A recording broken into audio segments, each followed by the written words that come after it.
Not Right. Will Ferrell. Right. Not Will Ferrell. Dark Will Ferrell. Dark nigga Will Ferrell. Shinoiferu.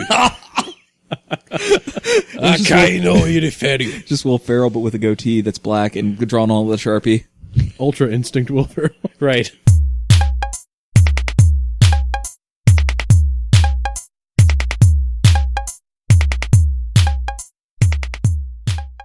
Hi, welcome to Table Stop. This is a podcast where four best friends talk about board games, video games, and mostly just random bullshit. I'm Dan. I'm Ritter. I'm Rainey. And I'm Kyle. Hey, we did it, guys. Woo! Now, guys, I want to bring it down a moment. Before we start this podcast, I want to have a moment of silence for my boy, my girl, Moy? Grumpy Cat. He was a good moy. Wow. It was a girl. Let's take a sec. Let's just take a moment. So what was this now? Grumpy Cat died. Is there a specific grumpy cat? Yep. I thought there were just multiple cats that looked that ugly. No, it was her. It was the one Or perhaps not true ugly, Grumpy maybe Cat. just mad. She was only 9 years old. She died so young. Are pugs ugly? Yes. Yes. Okay. Yeah, that's why there's the phrase pugly. Well, I mean, because I've heard people be like, oh, look how cute he is. It's so ugly, it's cute. Yeah, that's Does the that thing. happen? And it's definitely a thing. Oh, yeah, absolutely. It's a curve? I don't get it, but I had Or is one it a Venn dog. diagram? I Oh don't know. yeah, I had one dog that was so hideous. It was like it was one of those wiry hair ones, and it was like half bald, and the hair was all fucking crazy, and it just looked like this ugly little rat that was all wiry. And I was like, I would die for her So because she it's was like just so cute. it's like So the sweet. people who like the Garbage Pail Kids, right? Like exactly Hey. that thing, right? I or the troll dolls. Hey, They're just hideous. the Garbage Pail Kids are coming back. That's the best part. So were they only ever a sticker? Well, there was a Or were they sticker. a figure? There are little tiny figures. There was What do they also a do? movie. You just collect them. It's like asking what Pokemon cards do. Yeah, well, You collect Pokemon them. cards you play a game with. Yeah, there is a Oh, game. damn. is there a game you can play the Garbage Pail Kids with? We could make one. Sorry, it's like baseball cards. You collect baseball cards, Oh. Again, what's the baseball point? and Of, you can't do anything with them. Real It's talk. like that, but ugly. what's the point of baseball cards? What's the point of collectible cards that don't have a game I attached like to to them? collect Let's go them. even They just further make me back. feel special to collect them. What's the point of being a fan of a player on a sports team? Well, it's like, yeah, I like that guy. That guy's Look my at that guy. doing that thing. I I like don't know. him. I mean, Well, you just could ask say, him what's out the already, point you of know? being a Jeez. fan of anything at that point? Like, Then we could go even further back and just be like, what is Yeah, the like point? people who like actors. what is the point? Like, why do you care if a certain actor is in a thing? You don't know who they are. They're playing somebody who isn't even them. You might like it. I have to disagree because I love Will Ferrell and like I love that dude. And if he's in a movie, I get excited because oh my god, Will Ferrell's in that movie. I love that guy. I got to see that movie. But what like if he's I've playing a seen terrible movies. character? He's doing a good He's job doing a at good it. job. I know he is. He's I know not the he's character. doing a great he's, job. he's an actor Exactly. portraying He's the character. not the character. But it's his Yeah. job portraying I like the character. his voice. I like his look. He's a really good actor. He's very good at getting guess- into character. He does a really good job. The only reason I would care about actors would be their acting talent. Like, Yeah, say, Yes, he's that's very what I'm trying to get at. talented. I, don't- Acting I talent. can't think of an immediately bad actor off the top of my head, but like Josh Brolin, Tommy being Wiseau. Thanos, Tommy Tommy Wiseau. Wiseau. He is the best Bad. actor. If Tommy That's Wiseau was so in bad like it's good. the next Godzilla movie or something, I would probably be a little. I'd probably be a little upset about that. Oh, hi, Martha. But Oh, Josh hi, Brolin, Ghidorah. love Josh Brolin because he's just good. You're tearing me apart, Mothra! No, As it literally tears him apart. there's also like actors and I'm very conscious about this. Kyle is not, which I can't blame him because it does kind of ruin some stuff. But I am very conscious about if an actor or an actress does something very terrible in real life, that will heavily skew whether I want to see a movie that they're in or not. Like, I don't want to give examples because I don't want to like bring this down or anything for real. But just like if an actor or an actress does something very bad, I'm not going to want to support them by going to pay to see this movie or something like that. If it's a movie I desperately want to see, I might bootleg it later on. Allegedly. Allegedly. But, You mean- Right, right. Dan, overdub that Allegedly. with purchase legitimately. That was a good clean But, slice, so I like- might do that. if they're an especially bad actor or actress, I don't even really want to see the movie at all because the whole time they're on screen, I'm going to be thinking, that dude fucking sucks. Remember when that guy did that thing? He's such an asshole. He's the worst. That's a bad person. And it's just gonna ruin the whole thing for me. I'm pretty conscious about that. Kyle tries to stay out of it, which is smart. It's a smart thing to do because then you can enjoy stuff. But I like to be really conscious of all the stuff going on around me. Well, that's a fine. curse. It's a That's blessing not and a my curse. argument. That being like anti-fan of a person, just particularly disliking a person, I understand far more than liking a person. Like Well, disliking. on the opposite Yeah. spectrum, maybe the actor or actress has done something really, really good. Well, that's a different case. Like disliking a sports guy who has done drugs or has done something illegal yet is still Illegal allowed dog to fighting, sports. perhaps. Yeah. Hey, Mike Vick, if you're listening We to haven't this, forgot. I still remember. We don't want to. But dude, seriously, Let's fuck that guy. fucked up.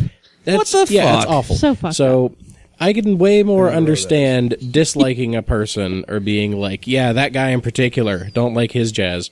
Just staying away from a particular person. I think it's way easier to have a blacklist than a whitelist. I think, like, there are some sports guys that are really good at their job, and they have a huge, like, really good ratio of, like, touchdowns and good running yards, and, like, you're not fumbling it all the time. I don't know a You're trying dang to thing of struggle what to you're cope talking with about. Man, none of No, us I mean, great. like, I still don't even know what you mean. They participate in a lot of Yeah, touchdowns. woohoo, they did the thing. They're getting paid millions of dollars to do this thing. I don't care. Like, a lot of people I don't don't care like what Tom their Brady name is. because he's bad at throwing and can cause some fumbles and everything. Wait, Like, they like him because he's bad? no, they said a lot of people don't like Tom Brady. Oh, okay. But, like, there's a lot of, like, people know that who are that is. really enjoyed because they're really good at their job, and so you see them playing, and especially if it's like your team, you're like, love that guy. He's gonna give us But to so victory. much so that you want a tiny paper card of him to be like, yeah, this guy. just for the sake of collecting, even like a lot of those baseball cards are worth a It lot would of be money. like, well, yeah, they are because people make them worth money. Like, I collect It's the same GPK, people and who those wants the things things. are hideous and disgusting. Like, I you collect just- GPK, but Time I out. love them. Time out. Time out. If you're gonna make fun of Kyle for shortening Monster Pock, GPK is what they're called. Like, Garb. Yeah, I everywhere. got a lot of shit for calling Yeah, Monster Apocalypse I'm gonna- Monpoc That's for a what they're while. called. Yeah, my GPA collection. GPA. It's GPA. GPK. I Garbage thought you were Pail talking Kids. about DKP, Dragon What? Kill Points. That's No, the old How MMO many Dragon lingo. Kill points do you have right now? I have 0. I don't I have am in any an either. official I mean, Facebook group for Garbage Pail Kids on online, and it's called GPK. Like, it's what it's always been shortened to because it's way shorter than It Garbage is shorter, Pail Kids. Yeah. but at the But- same time, so is Monpoc. Yeah. Monpoc just sounds silly. It sounds like Pokemon.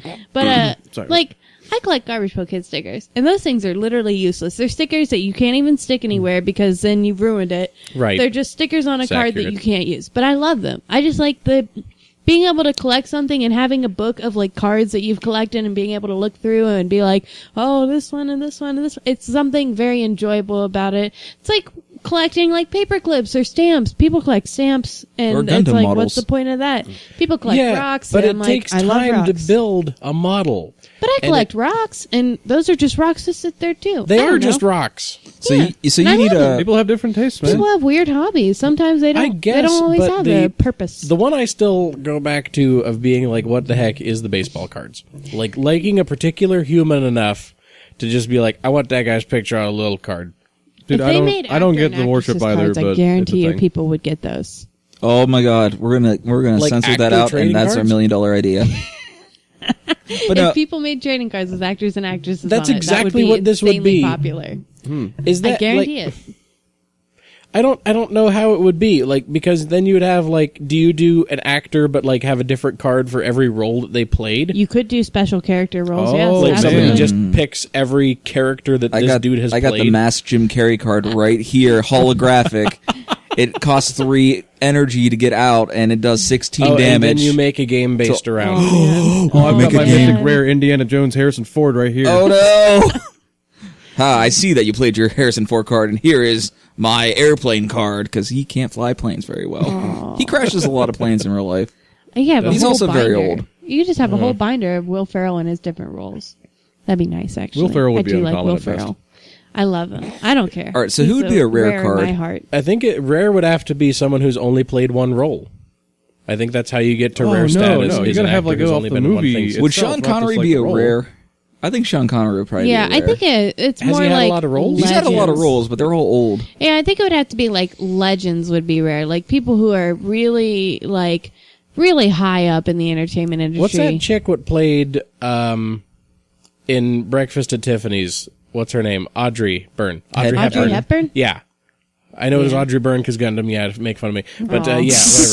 Yeah, is that her name? That's the actress name, right? It's Yeah. Audrey Hepburn. I forget what the name of the character is. is. It Audrey or Aubrey? Audrey. I don't know. Is it Aubrey? No gotta be Audrey. joke. This Okay. could be a really good idea to get like some less known actors out there, like their names out there. You could buy like a booster pack of like the little actors, and like some of like the filler characters The in episodes up-and-coming could be like booster the pack. commons and whatnot, and like all the big name celebrities will be your rares and whatnot. You And know could what? I get to know just some of the, realized like, how the- this would be impossible, though, is you'd need to get licenses for all of their likenesses. You just need a. You just need Not a. if you mark it down as satirical. Or work.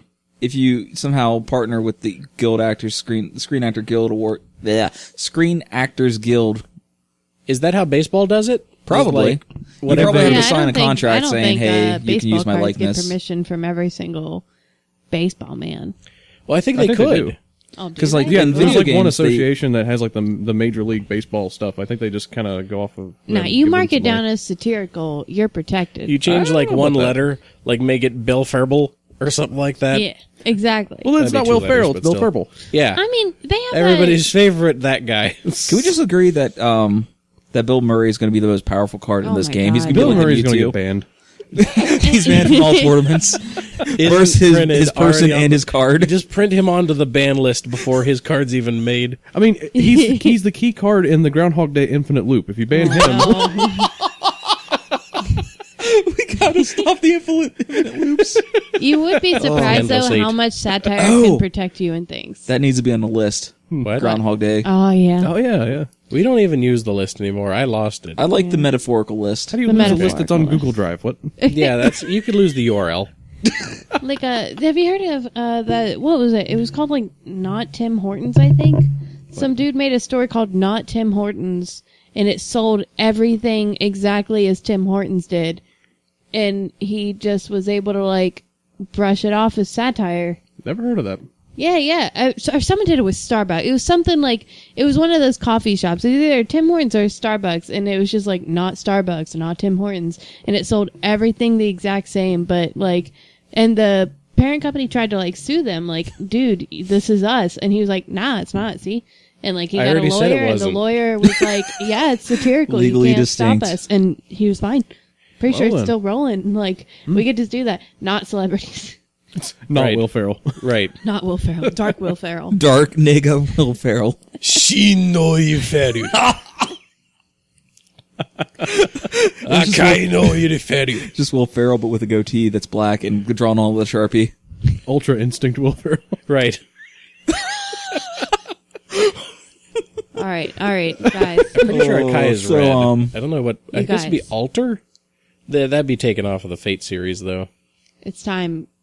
What's time? That was the segue going by. We have to get back on track. Wait, we didn't talk about segues yet. She just did. I just Wait. gave you an That's all you opportunity. need. One Segues are Doppler dumb. effect. Segues could It's be sad that cool. we have to segue into our actual first Podcast. topic of our cast.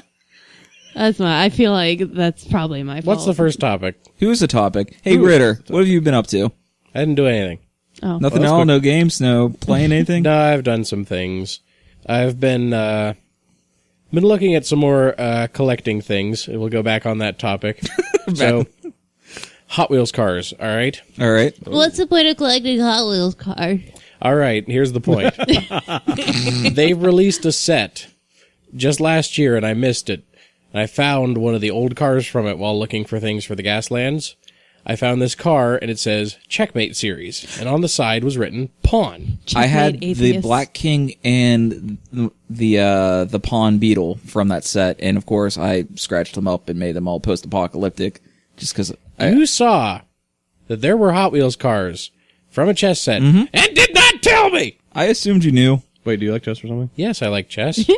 Oh, So there's sets of Nerd. those Ritter lore. on eBay Yeah. that you can get, like somebody's actually made. They have all of them. They have like 16 pieces of white, 16 pieces of black, and you can just play chess with your Matchbox cars. Did you get one? No, but I will eventually. How much? I guess you probably could sell that for a good bit since you have a complete set. Well, that's the thing. That's where they get you. Like a guy, he made a complete set and made a board for it to go on and taped the wheels for all of them. $250.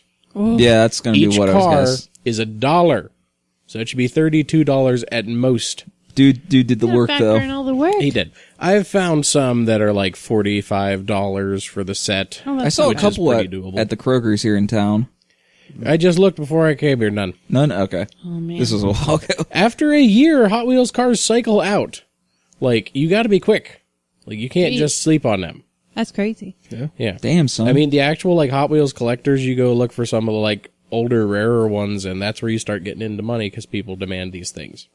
My goal in life is to buy one of those and make it a post-apocalyptic car and just laugh gleefully in my I head can't believe while that that's some where your little needle nerd came from. is like, oh no, that 1994 Toyota Corolla car, it's worth $700 and you just put barbed wire on it. You spoiled all of the Hot Wheels. Ugh. Well, as soon as you took it out of the package, you didn't even have to put barbed wire on it. As soon as you opened the package, you did the damage. Hey, take that, nerds. Fight me.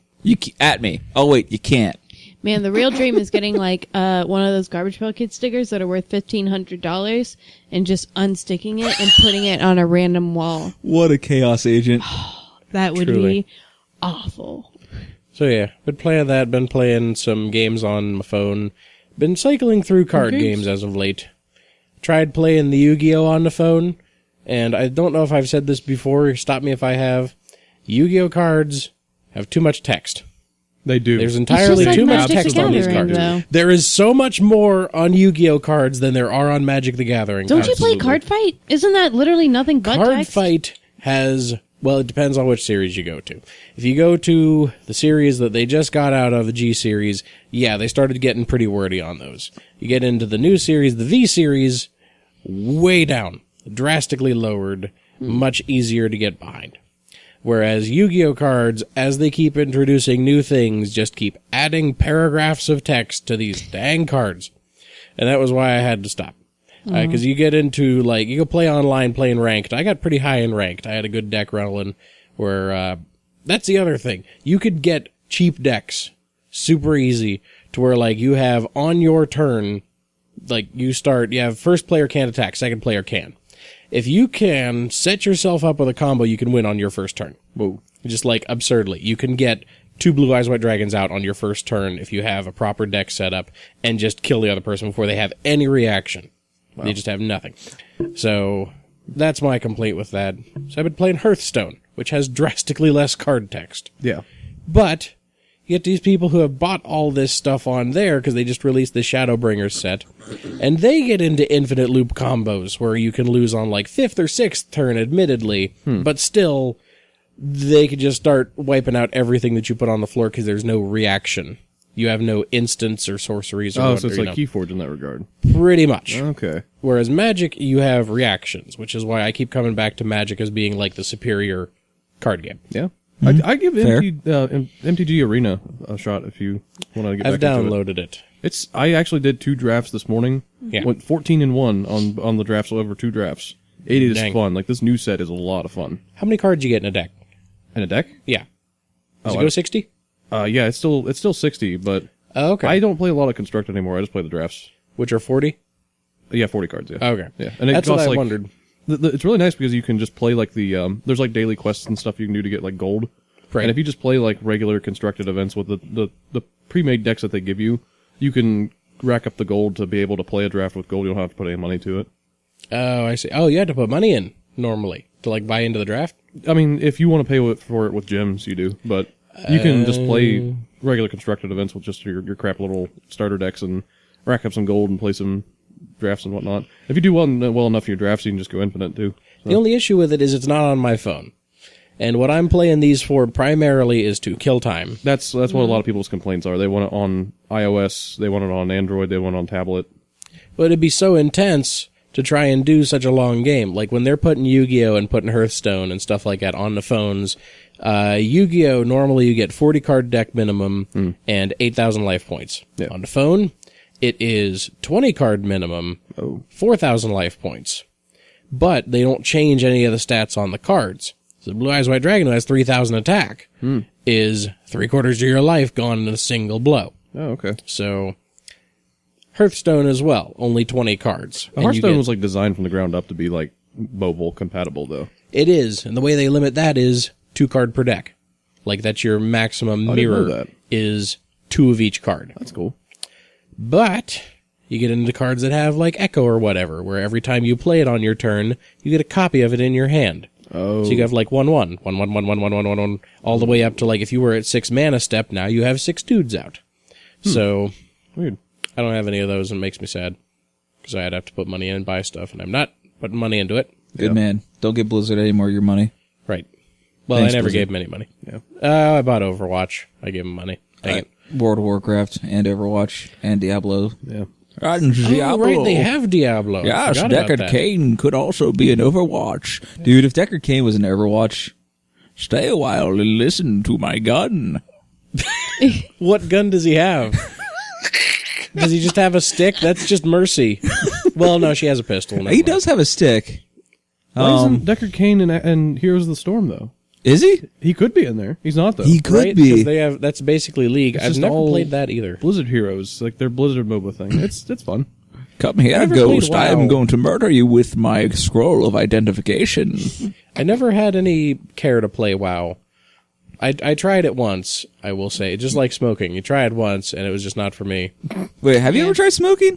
Yeah, once. Yeah, I made it to the wasn't for first me. inhale, and I was like, this is the awfulest, most terrible thing that I've ever experienced. I'm out. Yeah, I feel like most people have tried it once, despite those terrible, like, fake PSA videos where they're like, you try it once and you're instantly addicted for life, which No, is what they sometimes always try it. said. Like, nah, if you try it once, you're probably going to be like, ooh, this really sucks. Yeah, if you Like, don't have the peer ugh. pressure to like keep you doing it, you just try once. Yeah. and- Also, nobody's ever peer pressured me to smoke cigarettes. Like, I've been peer pressured to do stuff, but it was never like, smoke these fucking cigarettes, nerd. In fact, most people are like, please don't smoke my cigarettes because they're expensive and I don't want to bum them to you. Good point. Like, it's, they're not like, you gotta smoke this fucking cigarette or you're not allowed to hang out with us. Nah.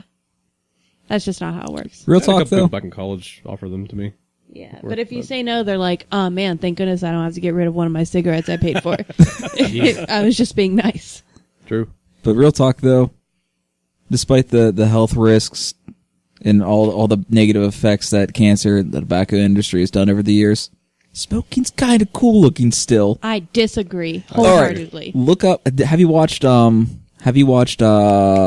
with Spike, I'm not helping Jet you. Black? Nope, not helping. You guys wanted to see I know it. what it is, but I'm not helping. Has a really jazzy intro. Why can't I think of it? Oh God! Oh God! Imagine there's a guy on a horse, and he's chasing the cows, and he's got his 6-shooter, and there's... Cowboy Bebop. Yes, there you go. Oh, All right, Cowboy Bebop. Look at pictures of Spike smoking. It's like that is I've seen kind it of before. cool. Yeah, that'll do it for me. No, if you listen, as someone who works in a fast food industry and everyone there except for 5 of us smokes, when you, for the fucking 7th time that day, are shorthanded because every single cigarette bitch couldn't go 20 minutes without taking a Again. 10-minute cigarette break, you start finding it a lot less cool. With You the see him preference. out there smoking a cigarette whenever you've got a line of customers and you're like, where's my fucking fry maker? And you're like, fuck that guy. He doesn't look cool at all. I wish he would get his ass back in here. All that was with the preference of disregarding all the negative effects smoking has. It's still It still aesthetically doesn't look looking cool. I don't know. I think they just look Nah, like assholes. you're getting swayed by the anime art style and Anime seeing is that a I am lot guy 100% doing getting his- swayed by that. Anime's You a look lot at a different than real life. person smoking, and they're just kind of like hunched over. They got their cigarette in their mouth. Every once in a while, you look over and there's like a cool dude in a Never. cool suit smoking. Like not okay, even one. They really 90% of the are always time it's hunched just like over. obese, like or just really like decrepit looking people smoking. They're The only like time I think coughing it looks sometimes. cool is with a pipe. Pipes Pipes are. are pretty cool. I've You know never what? seen Have you Like ever a cool smoked a dude. pipe? Me? Yeah. No. I've seen people like on campus in college and stuff smoke them. Though. You know what? A good exception too is those flavored cigars. Because we have a guy who comes through Wendy's every day, and he is always smoking a flavored cigar. And people will like clamber to be the one to hand out the order because the smoke is pleasantly scented. Yeah, it has a nice little It's scent got to it. like it's like oaky, but also it's got some fruitiness to it, and he just is so distinguished every time. Like people will literally be like, "I'll hand out the order," so they can like just get that gust of like cigar smoke in their face because it's actually not too bad. Now, if someone I mean, comes it's still through- secondhand smoke. Yeah. It's still bad. You're still, if you're in that danger zone Oh, too yeah. long, you're not going to be healthy afterwards. But yeah. Something I've always seriously wondered is if you just smoke a pipe with just regular like tobacco, if it's the same health risk as it is for just like the cigarettes with all like the tar and crap they put in them, like the additives. I don't know. know. I think it's still bad for you. I don't think it's as bad for you, but it's definitely still bad. Well, I think I mean, inhaling I've had smoke in a- general is probably pretty bad, but I don't know if it was as big of a risk or not. I had a buddy in college who had a pipe, and he would smoke like just straight tobacco every once in a great while. And I would, if I was there, he handed me the pipe, I would take a couple tracks. First of Nice all, it's and- been on their mouth. So Well, Right, that's you're an right. instant no for you. That's just throw a that out different there. thing for you. Why are you going to do that? That's a you Why are you going thing. to put somebody else's spat in your mouth? Ugh. Also, to clarify, if a bitch comes through smoking a cigarette in drive-thru, I'm like, fuck you. Yeah. One time, a person came through drive-thru and they were smoking a cigarette, and as I opened the window to collect their money, they like blew their smoke at me, and I was so enraged that my manager sent me on break in fear that I was just going to lose on everyone there, because I was so pissed that they just blew their nasty cigarette smoke in my face like an asshole. He just was like, "You need to go sit down for a bit. It's okay. I understand. Please just disappear for a bit and come back okay." You should be able to like get like a garden hose next to where you collect the money, and anytime anybody's an asshole, you like Squirt 'em. the boob money, which was the grossest thing it's the when worst. working at Kroger's. I never where had ladies would anyone just do that. I don't know have. if I just never worked like during the summer at a cashier as a cashier. I don't know. It was It's gross bad. because always they're in handing you produce. like the soggy $20 bill with their gross boob sweat. Like you should be like, okay, well, here's your asshole tax. You're going to get a little wet now. Sometimes guys like just hand me like a soggy bill, and I'm like, where did you pull this out of? That this is so soggy. Where did this come from? Like, I don't even know where they got it, and I'm just like concerned. No, it sucks. It is frustrating Just for need sure. a spray bottle beside every fucking- single like Ugh. public workers thing. I wish that'd be great. But no, the cigarette smokers are real bad at my work. It's like, okay, I'm gonna go disappear for 15 minutes. It's- Even if you're busy, I'm gonna ask to do this again in an hour, and if you don't let me, I'm gonna pout and be mean to everyone until you do. So, I need my nicotine. yeah, they do that. They really do. They're like, I didn't Oh, I get my know, fucking yeah. cigarette, so you guys are just gonna have to deal with this. And I'm like, can we please just? I haven't sat down in 6 hours. I don't get the excuse of I'm gonna go take a cigarette break to go sit in my car for 10 minutes. Well, that you start to wonder, is that why they're doing it? Oh, I guarantee. Oh, yeah, it I think absolutely they did a is. Family Guy episode on exactly that. Oh. Actually, Yeah, I think I now saw that I that thought one. of Damn it, you, Family Guy. Yeah. All right, we've gotten off on a tangent again. I'm It's All sorry. right, so Ritter, anything else you got going on? no, not particularly. That's just been looking at things. Haven't picked up any games in a while. Haven't done any other reading. Well, no, have been picking up back into manga a bit there. What is the title of that one? Just finished Ultraman. I watched Ultraman on Netflix. Oh, was it good? Oh, Yeah, nice. it's fine. The manga goes farther because, of course, it does. They kind of like ended the Netflix show with like an sort of semi cliffhanger. But Definitely that season 2. yeah, possibly season 2. Was reading something, and I'll be darned if I can't remember the title. I know I'm caught up on My Hero Academia. Yeah. Weird. I can't even remember an image of a panel right now. It's so bizarre. It's like a black hole. The pressure is on. The mic is live. Well, no, I will look it up. All right. Who's next? Whoever you say, you gotta toss the ball, man. I toss the ball? yeah, I've never thrown a ball in my we've life. been doing this for 5. This is our 5th episode. Go back and watch the tapes. I never Also, thrown he a ball. doesn't. Pretend It's it's a usually frisbee. you go, okay, Oh, usually, Rainy. yeah. So A frisbee's not a ball. That could be a ball. A ball is not a frisbee. Changed my mind. a frisbee Unless is you get made one of of those a billion weird little flat tiny frisbee ball balls. things, which was like you throw it and it turns into a ball, or is it a ball and you throw it and it turns into a frisbee? Oh, I remember those things. I never had one. Me neither. I think they were expensive. All right, pick a next? person. I ain't doing it. Nope, You this gotta is the do point. it. This is the hill that I've Don't chosen to die sandbag on. me, bro. Your bag man. is out there. Hey, and Randy. it's- what- Yeah. Hey, Randy. Hey. What have you been doing? Last time we talked, I was starting the epilogue of Red Dead Redemption 2. And I finished that, and I have a little complaint with Red Dead Redemption 2, actually. Ooh. I will not, it won't be spoilerish, don't worry. Well, I guess kind of, but not really. No, well, if it's kind of. I'll do an alert just in case, but it's really not Oh. that spoilers. There's an area that I did not explore previously Okay. that I am now exploring. And it's kind of like late game, you get to go into this big area of the map kind of thing. And that's the most spoilery it'll get here. But, it's very lacking compared to the other areas. It's like they knew you weren't going to go until late game, and so it's like they didn't try as hard. Like, there's very few buildings. The buildings that are there, a lot of them aren't enterable, which is one thing I enjoyed about the map, is that pretty much everything there was, you could enter into it in some way. There were very few buildings that were like, you just can't get in here, this building's just here for show. But it seems like in this area, almost every building is there for show. And, like, if it isn't, it's just, like, a shack with literally nothing in it. Not even, like, a bottle you can loot or anything like that. And it's just, I have that interactive map that I open that has blips for, like, every interesting thing and everything you can collect on it. Even on the interactive map, that whole area is very scarce. Like, I've already explored everything you can explore in that area, and it did not take me very long at all. The most thing that took the longest was traveling from one blip to another on the horse. Yeah. It was pretty disappointing. It just felt like they were like, we've already done so much more that this is just late game stuff. Who really cares? You said it's a late game. Yeah. So the way game development works is most people who buy Red Dead, like me, are never going to see that late game. Yeah. And I know they're worried about crunch whenever they're making it like a lot of people had to like work 120 plus hours, which and that game really industry, sucks. hey, game developers, come in, bring it in for a second. If you don't cut that shit out, they're going to unionize. Yeah, that's really Treat your shitty. game every devs single better. Like, place. I have a though. million It's problems every with single that. job. I have a million problems with how overworked and underpaid those people were to make this game just so we could have realistic horseball physics. It was But important. but I would say that is a complaint of mine, because I am someone who finished the game and now I'm trying to explore every single point of interest and go through every single thing and get stuff. And just that whole area was very disappointing, very lacking. There was like a couple really cool things, and then the rest of it was just like, all right, now what do I do? Nothing? Oh, okay, cool. I guess I'll just go back to where I was, because this doesn't really have anything going for me. That was a little disappointing. But I was still, overall, really good game. I wish they hadn't treated the people who made it so poorly. But it is really enjoyable. I'm still, I've kind of taken a break from it, but I do still like just kind of like riding around on my horse and discovering stuff.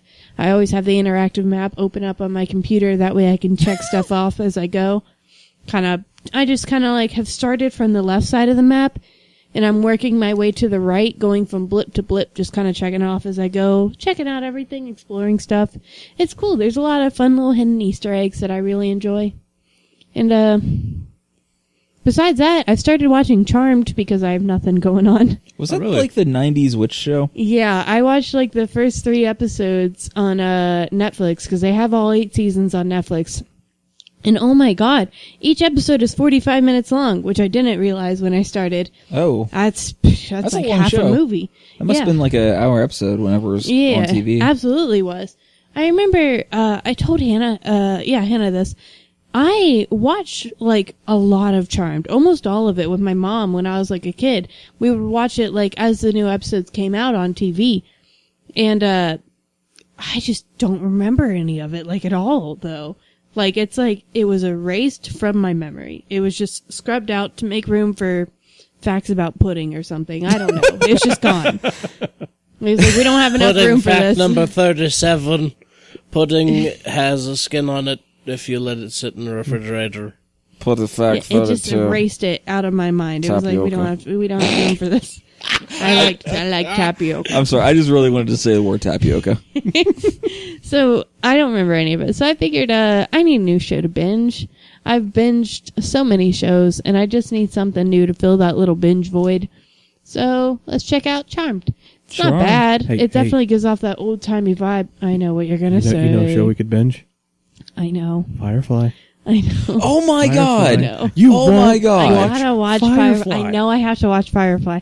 You're busy You don't have doing to. stuff. Listen, every You time want to. every time I'm just sitting there chilling on the couch watching Charmed, going, "Oh, Charmed," you're like actually doing stuff. Like you're playing a game or you're doing hobby stuff. I'm not I'm just a lump, so I don't do as many hobbies as you Don't do. give me that excuse, because there have been times where you've just been laying on the bed on your phone for a straight hour. I'm like, hey, let's watch I'm Firefly. getting up my Reddit popularity, thank you. There's a reason I have over 7,000 karma. It's because I put in the work. Reddit is a Reddit, humble battlefield. brag. Now, humble bragging about Reddit on my podcast. So, Man, you're so hip. You got like 1 billion followers on everything. You're like the closest thing to an internet celebrity that any of us know. I'm social media hip. I once got a free candle for promoting a candle business on my Tumblr. Hey, podcast guys I'm out serious. there, listeners, send us free candles. I'll promote you on my Don't Tumblr. send me free candles. Send Ritter. Send me Ritter's free candles. It was Draco Malfoy themed. And hey, Fandalmonium, if you're still looking for me to sponsor you, I'm still here, baby, and I'm back with a podcast. So hit me up, send me another Draco candle, mostly because I like the scent of spearmint, and it was very nice. We literally have one of 10's listeners out there. Think about the marketing potential. You might reach 3 ears. I know. I know one of our listeners only has 1 ear. Not Lost too- in a tragic bear fighting accident. Why Dang, you you gotta think out them, someone man? that cool listens to our podcast? Man, no. I was watching a thing on YouTube the other day about this dude who like raises and trains bears. Interesting what? life. But no. To do what? Crazy life. For Trains acting, them to do what? like act in Ride movies. unicycles? What? Act in movies, carnival smart. They don't stuff. put bears in movies. It's You do. Yeah, yeah, they Definitely do. put bears Have you seen in The it. Revenant? Name one movie that has a bear in it. The Revenant. What is Yeah. that? I've Says the guy who doesn't see movies. Yeah. Name a movie. Yeah. You know, Pet Cemetery had 3 cats to play the same cat because each cat was skilled in one specific thing. Like, one of them was good at, like, hissing on command, and then one of them was good at running where they needed to run, and then the other one did something that I can't Can you remember. imagine what kind of a nightmare it would be to train a cat to do anything? Yeah, I Imagine can't it's imagine even beginning to realize how to train my fat cat how to hiss on command. I cannot imagine it. I would just have to put another cat in front of him that he didn't like I mean, that'd and be make an him easy way to upset. make him hiss on command. Maybe that's all you have to do. guess. Maybe they just hold up a tiny picture. A tiny picture of that one cat that we cat sat that one time Right. that he hated, and he will lose his fucking mind. Maybe there's a cat that all cats are like universally like, I hate that cat. Maybe. Oh man, Kenneth the cat is the Is it worst. Garfield, do He's you such think? a fucking It dick. could be. Yeah, that dude borrowed like $3 from me last night. Didn't pay me back yet, even though it only happened last night. All right, this joke isn't You have funny. a big It just- turnover. Was It that a kind of joke? died. It all died. You better pay me back in an hour or else. See, if I would have said like 2 months, that might have saved the joke a little If it had bit. been like Made a 20 little bucks. bit more sense. I think you had to up the dollar value, up the time. $3 is a lot to a cat. You know how much cats get There's paid? nothing to a cat. How do you know? Cats don't have any concept. Maple would tear it apart. She likes to rip apart toilet paper with her little paws, so she'd probably rip it up. It's not the same consistency though. No, but it's That paper. silk. Crunchy eats paper, and then Maple rips up paper. Frank would probably bite $1. Yeah. Money She's is looking silk, out the though. window it's all not like sad. rippy. I mean, it can rip, but it's not like normal. Money's rippy. not silk. It's paper. No, it's silk. It's not silk. That's what a dollar bill is made of. All right, you're it. you're trying to Look it lie up. to me right now, and I'm no Look it up. fool. Look it up. Look Don't- it up. Find it. don't- Fact check it. Do it. I dare Don't- you. I don't triple feed into dare his you. I bit. double triple. Don't you I triple feed dub into his dare. bit that, Dun that dibbly-dotty paper doo. money is silk. It is. It's not. That's why you silk. can wash it and it doesn't turn into. You can't wash money. You certainly can. Ritter, are you laundering money over there? Allegedly. Oh, that was a good one. You absolutely Nice. can. It's, You've never left $20 in your pocket, Yeah, and it the gets jeans go through the horribly wash, soggy, and it falls apart. and then it comes through the dryer, and you get it out, and your money's all like lemony fresh and Oh, junk that's like that. definitely not cleanly. true. Okay, Google here to weigh in on the issue. According to the Bureau of Engraving and Printing, U.S. paper currency is made up of 75% cotton and 25% linen. Okay, it's 0% cotton and linen. silk. Ooh, Well, it's a fabric. 0% It's not silk. paper. Look. It was Easy even fabric. called Cotton paper fabric. money. My argument that it wasn't paper. It's okay. It's cotton. I messed up whatever the fabric was. Silk. Ooh. Okay, it's not silk. It's cotton. 75%. Make And a whatever pillow linen. of Yeah, but it's not paper. the dollars. That was the argument. Is that It it's was not called paper. paper Everybody's money. wrong. Woohoo! It's not made Very of paper. well. I shall allow it, Kyle, for the sake of moving on. Referee here to say Rainy 0, Ritter 0. Fine. Did I get a I'm point? trying to That's a think. point. I think that's really all I've done the past couple weeks. I haven't done much. I've trolled Reddit, but not like in a weird way. Just like kind of like scoured my way through it is what I mean by that. I'm not on Reddit like lol, lol, lol, lol, lol, or anything like that. Oh, that hurt me to do. I've watched a few episodes of Charmed, and I've played Red Dead Redemption 2, and then I've pretty much just worked and slept. Hell yeah. My favorite hobby is sleeping, but I can only make so much time for that. Hell yeah. Kyle, what are you doing? What have you been up to, Kyle? I've been playing games and stuff. What? Speak up. Rip headphone users out there. Hey, let's bring this podcast down real quick. This is not going to be an ASMR. Let's talk real CPA slow. podcast. Let's do our smoothest jazz voices for the listeners. What? Those listeners out there, I know you're listening for this silky smooth jazz moment. Ain't nobody out there listening for silky smooth jazz. I definitely didn't steal this bit from my brother and me, so don't mind them, baby girl, don't mind Allegedly. them. I don't listen to them, so I didn't steal this bit I either. ain't never heard of people having 3 brothers. That just don't make sense to my All right, well, I babies. played quite a few games. What'd you do, Kyle? Tell us all about it. All right, You dig? I got a list here. Hold on. I mentioned to Ritter earlier when he was mentioning his card game things. I played Magic Online Arena. I finally got back into that. Now the Yeah. set is out. Played a few drafts of that. It's been a lot of fun. Been doing pretty good with that. The new set War of the Spark is a lot of fun to play. Very, Got very them high power level Planeswalkers. set. But You got all them planeswalkers. yes, Yeah. lots of planeswalkers. That's They got the same like loyalty mechanics and all that jazz. yes, Yeah, yes, that's what I figured. yeah. They have static abilities now though. Wait, what? What you mean static? Oh snap!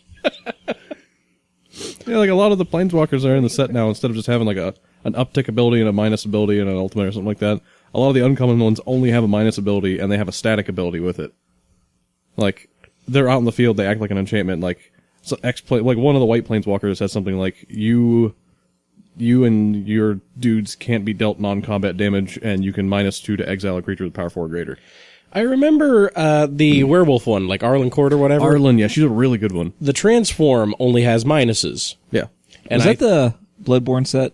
Yeah, it's Bloodborne. You have that card, actually. Do I? Yeah. I'm glad you know what cards I have, because I don't. Yeah, I saw you. I was like, how'd you get that? And you were like, oh, I found it.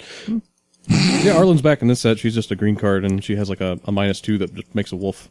Yeah. And she has a static ability that whenever a wolf comes on the field, she puts a 1 counter on it. So she actually makes like 3 3s instead of just 2 2s. Uh-huh. She makes 3 of them over the course if you don't actually take her down. And there's a lot of good mechanics that like work with the planeswalkers and the creatures and stuff. It's a fun set. That's cool. I like it a lot. Werewolves are cool. Yeah. Werewolves are better than vampires. 100%. Yeah, I can agree. Yeah. I disagree. Ooh. I think all 3 of you are furries. Let's do a point counterpoint. Ritter, You're a furry. what's your first point to pro werewolves? I don't. Vampires are overdone. So Can that be a pro for werewolves? No, you're even though kind it's a of making con an to ad vampire? hominem attack there. Yeah, you that's gotta, the thing. It's like I don't have any other alternative. That's you have like your fantasy monsters. You have like ghosts, vampires, Ghosts are sick. werewolves, zombies, I guess. Blech. And then like what else? These are all like stuff from Innistrad too. Like this is what I'm going with. Like your main creature types are like human, Yeah, like your wolf. gothic horror stuff. Demons happen in red, I guess, and then blue gets zombies. Demons are more Blech. black than red, but yeah. Okay, what Devils are- does red get? Devils are red. Okay, devils then, whatever. Same difference. Devils and werewolves are red. Yeah, you have some werewolves that are red. Mainly wolves are green, though. Humans are white, and ghosts are white. Racist. Blue was zombies and something else. I don't remember. A lot of card loss. Each of the tribal things has like 2 I colors think our that can be pro really and con associated with debate it. ended. Oh, I win. okay, then. Yeah. It's like ghosts can be blue, I white. will rest my case Well, that humans can be white, red. Ritter's a furry. This is true. Demons and devils are like black, red, so on and so forth. Yeah, I see what colors you're talking about there. Anyways, games. Played. I finally picked up Stellaris and started playing it. Yeah, you did. Yeah, been having a lot of fun with that. Yeah, you are. Made my Good game, isn't it? Yeah, it's really good. Hard to describe, isn't it? It's very hard. You just start out in a galaxy and you're just one race of people on a planet, and you just gotta go out and explore things, and stuff happens to you, and you gotta try to survive it and expand your civilization. That's real So cool. it's Civ. One dude. It's Kind like of. Space Civ. Ah, Yeah. Made a race of like bug beetle dudes. Oh shit! Pause. What? Real quick. What? Real quick. I forgot to mention Rick and Morty's coming back, dude. I'm not smart enough to understand that comment. So, just a quick tangent. I wanted to say Rick and Morty's coming back in November? I think so, yeah. I'm pretty excited. Though I am super dreading all the douchey guys that are going to come out of the woodwork and be like, I'm Rick and I'm back. And I'm not looking forward to that at all. I'm surprised that hasn't happened already, actually. I tapped out of that show. I honestly just really like the show, and I think it's funny. Season 2. It sucks that the fan base sucks. It was okay. It started getting a little samey. I guess that's fair. The fan base is the worst fucking thing, in all honesty. The men that are like, I want to be just like Rick, look how smart I am, are the biggest assholes in the world. That's the whole point, is you don't want to be like Rick. Yeah, they missed the whole point of the show. You watched all of Season 2, and I know this because you spoiled the last episode of Season 2 for me before I'd seen the first episode of Season 2. I'm sitting here and like, I haven't seen any of Season 2. You're like, R.I.P. Bird Person. I was like, what? Oh, wow, spoiler and that's alert the last for the cast. episode! If it's okay, it's been years now, whatever. Yeah, I guess you're right. Yeah. Well, I watched Season 2, and I was like, okay, this is enjoyable. And then Season 3 came out, and I didn't have any desire to see it. No, man, the Citadel of Rick's episode that was just near the end of this last season was honestly awesome. Like, Wait it was a minute. actually really good. Was that Season 2? That was Season 3. I mean, this Where the most Ricks, recent all the Ricks are there, and there's... Yeah, but they've revisited the Citadel of Rick a couple times, and this there's a new arc with a really big thing that they started in this new Citadel of Rick thing in the last season, and it was honestly really good, well written, really awesome. Very excited to see where it goes. Haunting, great music, really good music. I'm not shitting on the show. I mean, the show's great. I know. It's just, I kind of just... Oh, I understand. I was like, completely. okay, I've seen this. I see where they're going with this. This is cool. Okay, I'm moving on. No, I understand. It makes sense. It's just it sucks that the fan base sucks. Kyle has a shirt that has Rick on it, just as one of the characters on it, and he doesn't even want to wear it in public anymore because then he might be mistaken as one of those dudes. Yeah, I mean, it's got it's got all the bunch of different cartoon scientist dudes on it. It's got Farnsworth from Futurama. Yeah. And It's a great shirt. It's like it's a got Men of Krieger Science shirt. from Archer and whatnot. It's got all three of them on it, but just the fact that it has Rick on it just makes me not want to wear it in public anymore. Yeah, I mean, the other day I was at FYE and I was looking at this Rick and Morty stand they had, and I was like, oh man, I really like this shirt. It's got one of my favorite quotes on it. I might get it. And as I was thinking that, two guys walked up and went, oh, I'm Pickle Rick, yeah! And I went, I can't do this. And I walked away. I was like, I can never do this. I can't imagine. Can you imagine if I wore a shirt with Rick on it to Origins and you guys left me alone for a second? You would have a guy going, do you actually know what that shirt is? Hey, do you get this one? I'm Pickle Rick. And I'd be like, yeah, I get it. Thanks. You're so smart. Just take me away already. Whisk me away. You're amazing. It'd be awful. But I didn't want to get too much into it. Besides that, I just wanted to say I'm excited for that, and I forgot about it. Okay, back to Kyle. Dolores, yes. I've been having a lot of fun with that. A lot of weird things happening in the game. You'll be expanding out from your home star system, and you'll find one planet that has microbes on it, and the whole civilization is like, oh my god, we found extraterrestrial life. This is such a big thing. And then the next event that happens, I found this human scientist woman crash landed on a planet. They didn't even care. They're just like, oh, we'll hire you. We'll put you in the scientist ranks. And then the next thing that happens is oh, we found more complex multicellular life. Oh man, this is such a huge achievement. And we just found an entire other species of sapient life here, and we just kind of ignored that, just treating her like a giant bug. Yeah. Okay. Yeah, I like. She's just wearing a bug costume. Call me Claxar. Claxosaur? Claxosaur. You been watching Darling in the Franxx? No. Oh, that's what that Claxosaur is actually what. What is that? I hear that referenced. Is it an anime? Okay, yeah, it's an anime. Okay. It was supposed to be it was lauded as oh, it's the new Evangelion. It's going to be the new thing. And really all it's known for now is 02. Is the pink hair chick in the red suit. She's like Asuka with pink hair. I'm saying all these words and you just have no point of reference at all. No. Okay. Go on anywhere in Animemes. Yeah, I was going to say you go on Animemes on a Tuesday and you will just see tons of pictures of this chick because they have 0 Tuesday.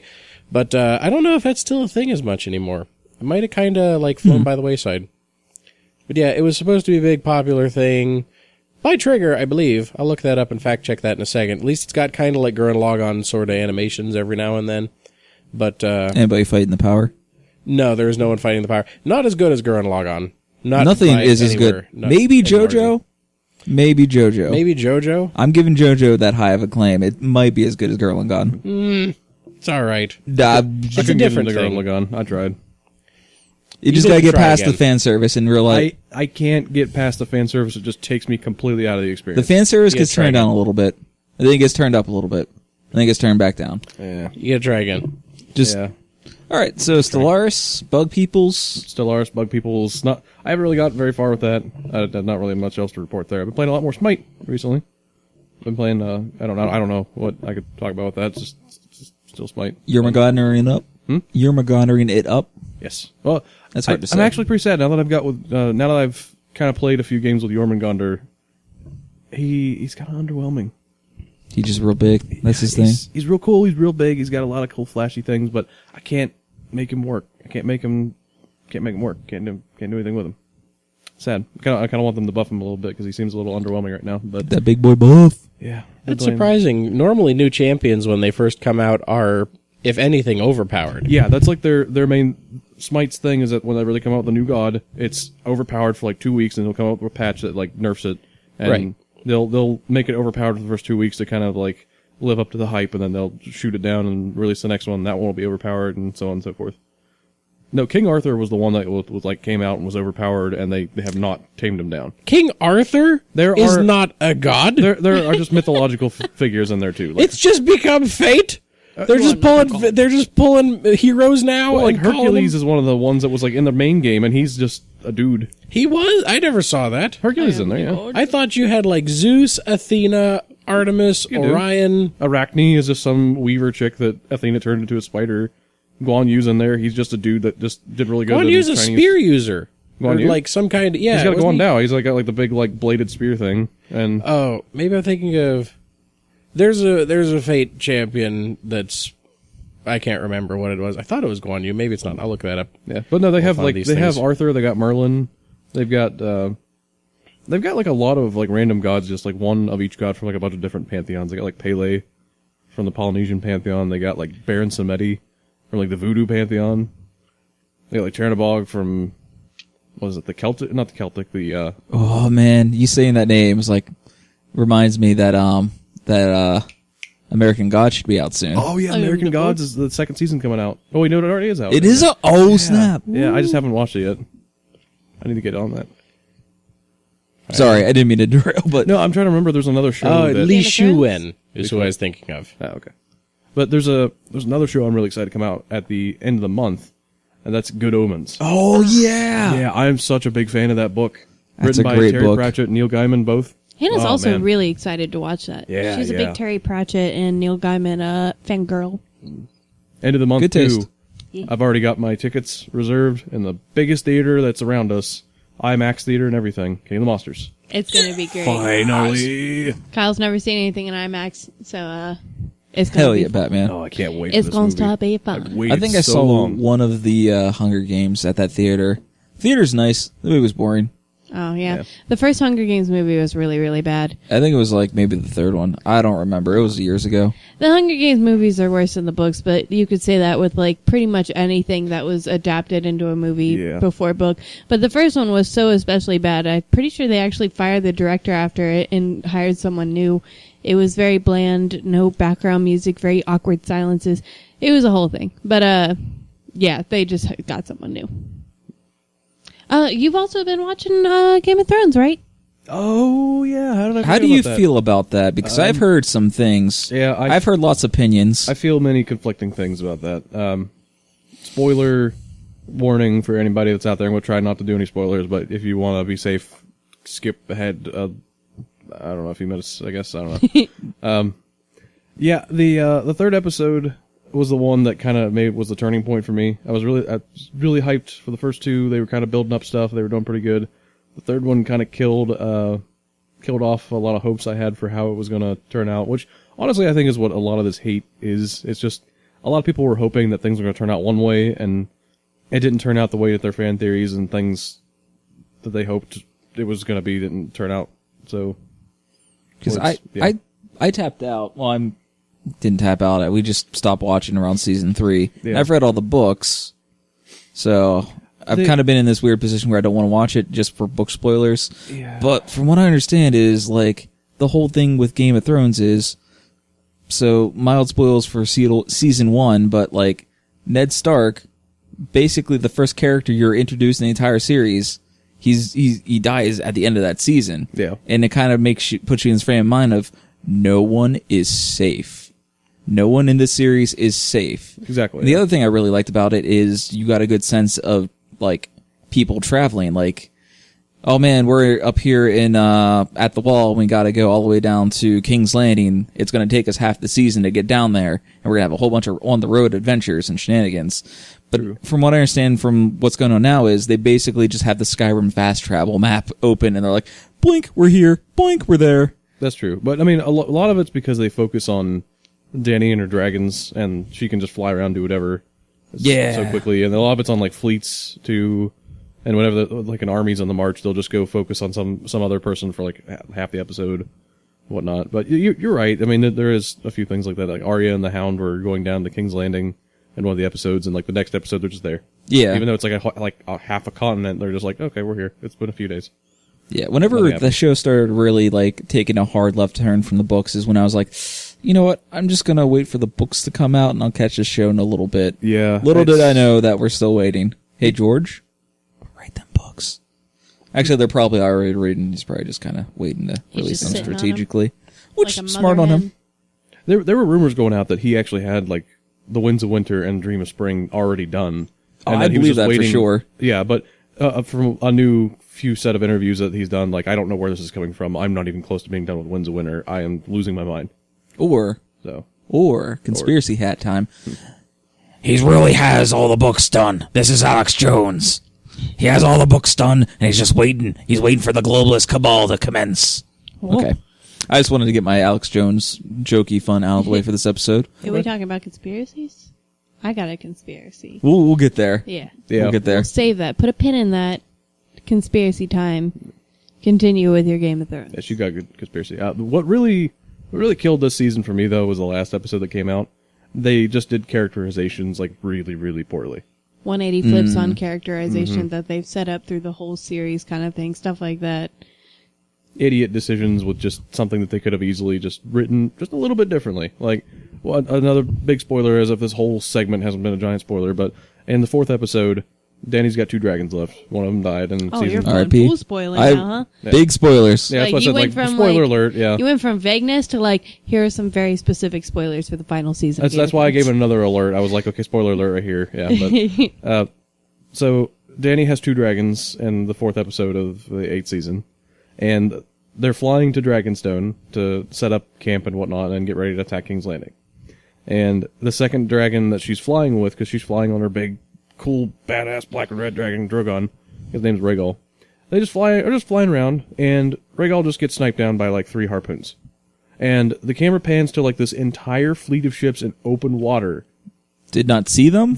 Apparently. that like, oh wait, I'm 300 feet in the sky. I didn't see this entire giant fleet of ships with their giant black flags and krakens on their flags and everything. Is some bad writing. It could have easily been explained by Danny sees the dragon. Look, Danny sees the ships. All right. Danny has been wanting to kill this fleet for a while because that fleet destroyed her fleet in like last season. Like, oh shit, I need to get revenge on these guys and dive bomb down. She actually, at this point in the show, does not know that they've invented this giant ballista called a Scorpion, and that each one of the ships is armed with these things. She could have just, like, in a fit of rage, dive bombed the ships, and one of her dragons got shot down because of her fit of rage. And then he's like, escaped like that. Like, I just written it like that, and it would have made sense, and her dragon would have been dead. But no, they just had, like, this panning shot, just get shot out of the sky. For apparently didn't see the fleet for no reason. Just, like, a lot of little writing things like that just kind of leave a bad taste in your mouth. And it's just that's been kind of a summary of, like, season 8, episode 3 and on. Big bumbles at the end. So would you rather have the show putter out and kind of bumble its way to an ending, or not end it at all? Like Berserk is one of these examples of a thing that doesn't have an ending, because it's like an anime that's been going on for like, what, 30 years now? It's a manga, but yeah. Yeah. I think I would have rather them just stopped where Martin stopped with his books. Yes. And waited for the material to come out and then adapt it however long it took Martin to actually finish the books. You can't make money doing that. Yeah, again, Game of Thrones makes all the money. Everything is about the money. That's why game developers rush games. That's why people are in a time crunch for anything. It's everything at my job. They could slow down and probably do things a lot safer and better. But no, you always gotta be hasty. I'm going to talk about fucking unfinished games, by the way. Kyle told me the other day that they're going to make Anthem free to play. Of course they are. Anthem, the game I spent Well- like $60, $70 on, they pretty much buried its grave now. How I've been hoping that they would at least try to bring more content in. Nah. As soon as it's free for play, that's it. Can we have a moment of silence for My wallet. your wallet, but for oh shoot. This would have been a funny bit. BioWare. Yeah.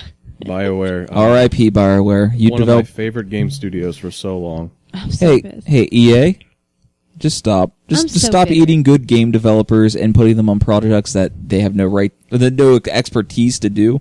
Hey, BioWare. What does BioWare do? Oh, they do really intensive RPGs that are story based, and they develop really good characters. Oh, let's throw them on this, loot shooter MMO thing. Sure, they'll be good at it. Mass Effect 2 is still one of my favorite games ever made. It was so good. Mass Effect 2 was a goddamn masterpiece. I'm sorry for those. 3 was a bumble, I'm but so mad though. I'm so bitter. Like, I spent money on that game. I was so excited for that. I think that's the worst part. That's like a game that, for the first time in a while, I was so unbelievably hyped about that too. game. I loved it so much. I had such a good time. I was so happy. I was just blindsided when the story ended so quickly. And then I was just kind of left like, what's happening now? And they're like, don't worry, we'll bring more content super soon, in less than a month. And I was like, oh, well, then it's fine. And then it was never delivered. And now they're going to make it fucking free to play. I wasted my money. And also, that's just like, that's it. They're not going to keep working on it and trying to make it bigger if they've made it free to play now. I think one of the announcements since we filmed the last podcast too was that 3 of the major lead designers of that game left that group too and are starting to work on the next Dragon Age game.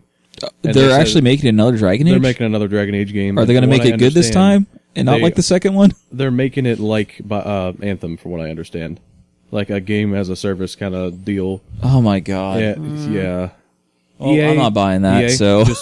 Just take all your assets, just sell them. All of you EA execs, just reap what you got now. You'll have plenty of money out of it. Just disband the entire thing and just take what you have and just live out your lives and just leave us all alone. You make all that money off those sports games. Just focus. Let FIFA give you all the money. EA, stop ruining everything. I'm so disappointed.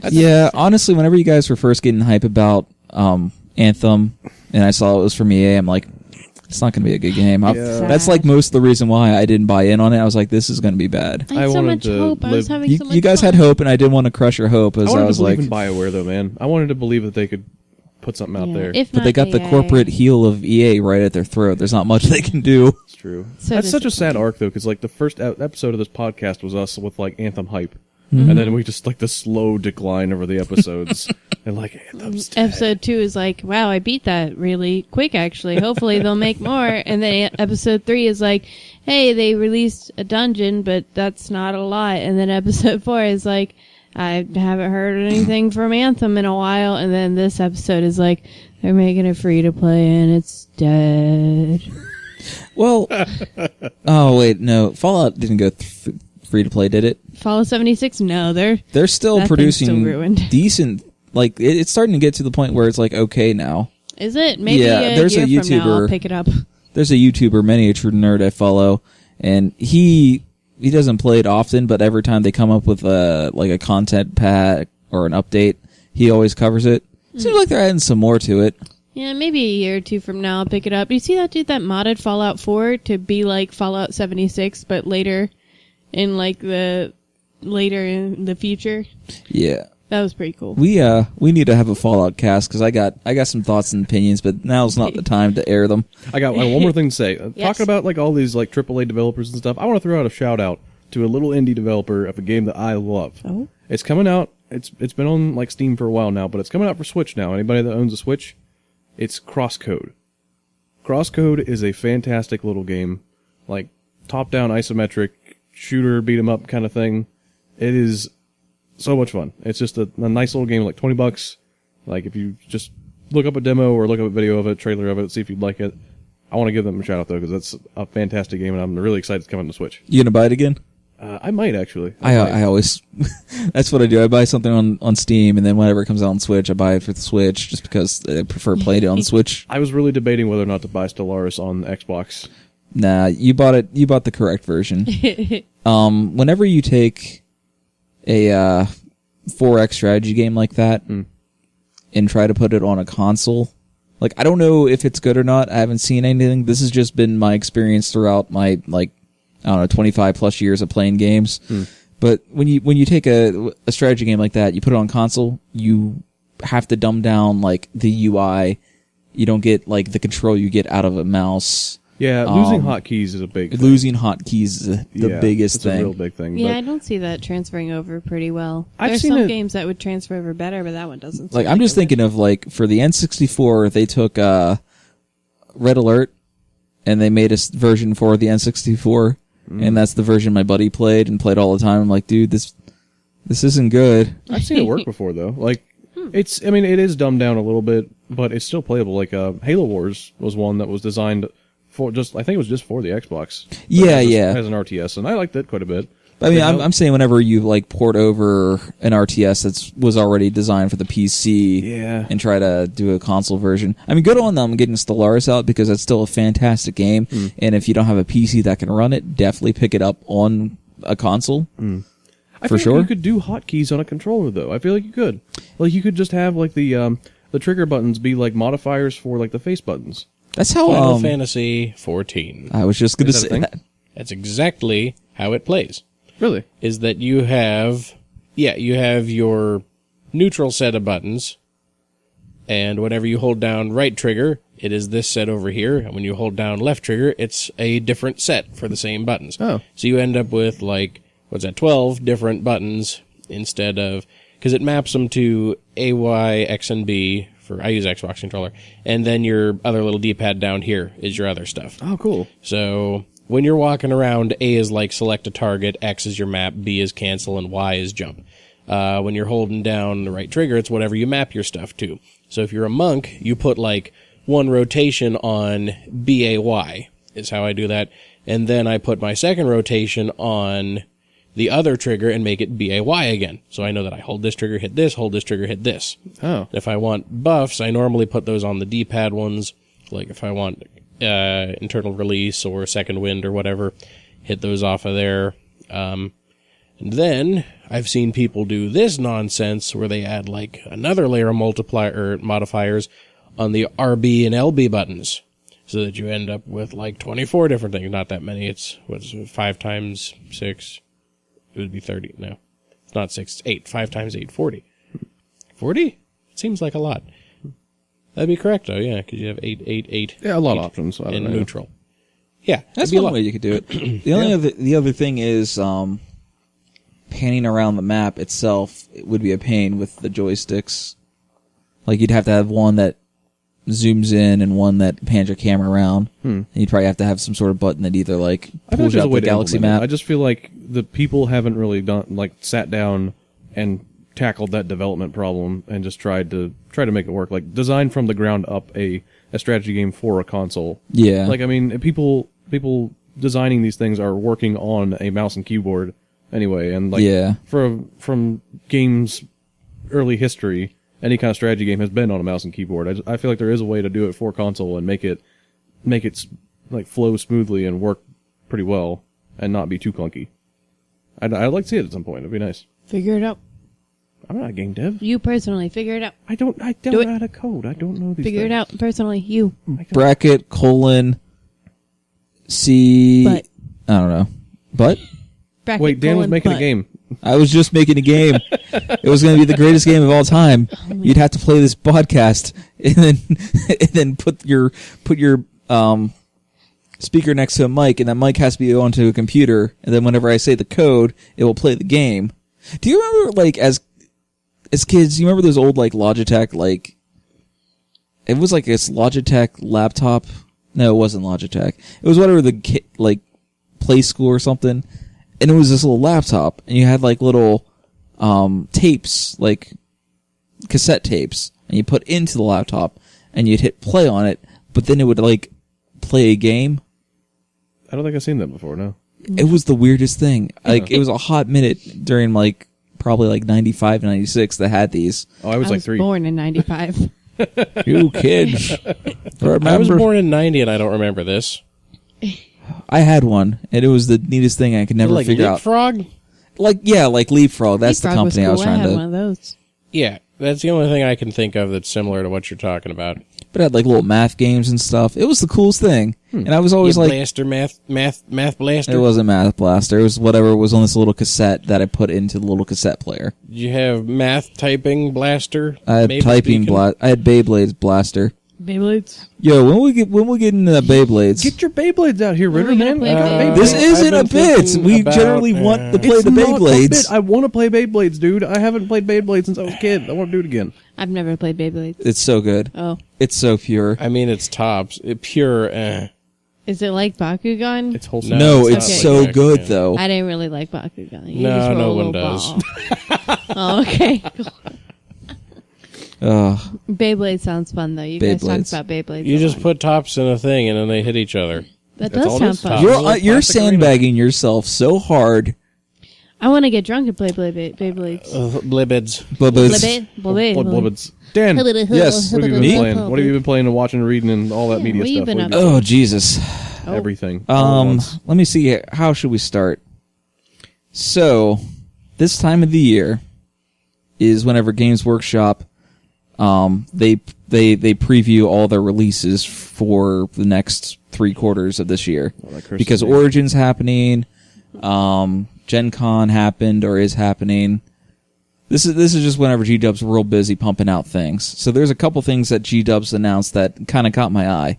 Just when you think you're out of the game, you're like, man, I'm kind of okay with Warhammer. I'll play it whenever I feel like it. But Yeah, you've been I'm out of okay. Warhammer for a while. Ever since we did that league on that week, those few weekends for a couple months, Yeah, you kind of got burned out on it. I got my fill. I'm like, okay, and I haven't really like been motivated to buy anything for it, but I might because Games Workshop announced new Imperial Knights for Chaos. So for those that are not attuned to the Warhammer lingo here, Imperial Knights are big, huge, giant mechs. They're real good. They're real powerful. Kind of expensive model kit. Super fun to paint and put together. Kind of expensive. A model kit. Kind of expensive. $150 for this model that doesn't even move. This You isn't can buy a Bandai, man. Gundam kit Yeah, you can, but for like $50 that is the same height. Okay, and but you can that's- move each individual finger. I'm just saying, your It's a kind Gundam of kit, though. expensive is way expensive. it's kind of expensive for what it is. It's Games Workshop. You kind of have to adjust your like price point reality with it. I think you're sugarcoating it too much. I think you're being too hard on it. What do you think about that, guy? That's Yeah. that's exactly the argument, isn't it? From Two being sides of different coins, or the same coin. Yeah, that would have Two been funny. sides of different coins, actually, is what it is. Two sides of two different coins placed Yeah. on 2 trains traveling at 45 miles an hour. One starts in Toledo, the other one starts in Dayton. At what point do those 2 trains meet? Nowhere there isn't a meeting place. Those places will never intersect. June 20th of 2021 at 8:51 p.m. Joke failed. Remember to cut it. But yeah, there's coming out with chaos versions of those knights. So, if you're curious, just Google Imperial Knights 40K. Hey guys, let's just reference Dan's train joke that he just made 2 minutes ago, so he can't actually cut it. Then those trains will meet, and then they'll have coffee, and then they'll fall in love and have little train babies. Baby train. You're Baby gonna train! You're gonna deny the baby trains? And that train was Thomas. Who was the what? Wait, I was trying to think of that Vine where that lady walks by and she says something, and the guy's like, and they blah, blah, blah. Oh my god, they were roommates. Oh my god, they are roommates. That's what I couldn't remember. Yep. Woo. Oh my god, they betrayed me. Speaking of Bandai and Gundams and Games Workshop, Games Workshop's coming out with, it partnered with Bandai, and they're coming out with this, I think it's a 7-inch tall primary Space Marine that does have movable fingers because it's Bandai. Let's see how expensive it is. Let's see what the price point is. It's Bandai. It's not going to be super expensive. It's Games Workshop. But it's Bandai. But it's Games Workshop. Bandai's putting it out, so it's probably going to be Bandai pricing. Okay, all right. Like the Funko Pops that they put out are Funko Pop prices. I imagine that's going to be... There's Games Workshop Funko Pops? Yeah, they're terrible. Never seen one. Because Funko Pops are terrible. Yeah, I see that. I'm going to die on this hill. That one Funko Pop that you love. There is that one. It's like everybody has a price. It's like, how much money will it take for you to stab your mom? There is a price point. It might be like trillions of dollars, but once that price point is passed, you'll do whatever the condition is. It wouldn't be trillions of dollars for me as long as I could pay for medical bills and give her like half of it. And I didn't tell you where to stab. You could like give her a little butter knife cut on her wrist. Yeah. Like if she would survive afterwards, and I'd probably make a cut with her. And be like, hey, I want $1 million if I stab you. You won't have to go to work for years. This Like, random, this random godlike being is going to give me millions of dollars if I stab you. But yeah. Mine is if they ever came out with like a Tech Priest model that was a Funko Pop, but that would be the only Funko Pop I own because those things are garbage, trash, disgusting looking, garbage things. They're just like, okay. I see a few that are really cute. Have you seen the Eeyore one? Because I'm not even into Winnie the Pooh, and the Eeyore Did you one see is those so eyes fucking cute. That will just suck your soul to the abyss? They look cuter when it's on animals, honestly. All the Funko Pops that I've enjoyed have been, like, animal Funko Pops. Like, I own the little pink lion from Steven Universe, and they look really cute with those cute little black button eyes, but the people look scary, or just weird, or not right, but all the animal ones are actually pretty cute. Like, Eeyore is so fucking adorable, and I don't even like Winnie. I don't even care about Winnie the Pooh, but Eeyore is so fucking adorable. I would buy him just to have him and be like, we've come "Look at full this cute circle to little the boy." so ugly it's cute thing. Yeah, No, I and mean, the they're not collectible thing. ugly, though. They're actually just cute. Like, You know what it is, though? I don't like collecting things. oh, I collect a lot of things. I just really don't like collecting things. We have like a whole shelf of Games Workshop models. I do, but if you notice that most of my models are hidden away in a box, and those are the ones I have that are too big to put them away in a box. I love collecting things. I collect a lot of useless stuff. I collect, like, movie ticket stubs of movies I've seen, and I collect rocks and Garbage Pail Kids stickers and a lot of stuff. I have a lot of stuff I just randomly collect. I look at like random collections, like if I were to have a collection of like, let's just say if I randomly somehow got in the Funko Pops and I started collecting them, I would look at that shelf and be like, that's something I have to dust and does nothing. That's also something I'm going to have to dust and does nothing.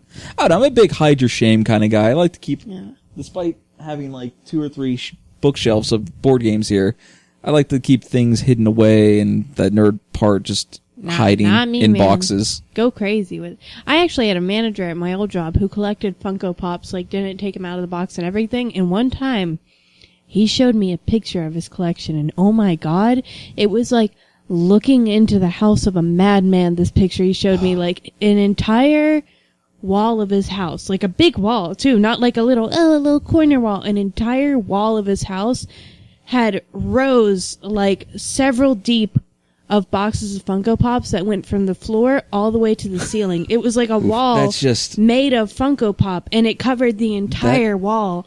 And he was like, yeah, these are all my Funko Pops. And I was like, what? that is doing something to me right now He has that like I can't all of describe. them. It's kind of like I would just look at that if that was my house and be like, oh god, there are too many objects here that I have to deal with. My cat would knock it over instantly. My cat would eat all those, puke Be an all of them, knock it avalanche. over. Like, My oh cat man, would die in that Funko Pop avalanche. please save cats from Funko. Every year, dozens of cats die in Funko Pop avalanches. Solely from that man's house. That man just keeps For getting pennies cat. a day, you too can help prevent cat Funko Pop related deaths. But don't give him the pennies to him, because he will buy more Funko Pops. And more cats.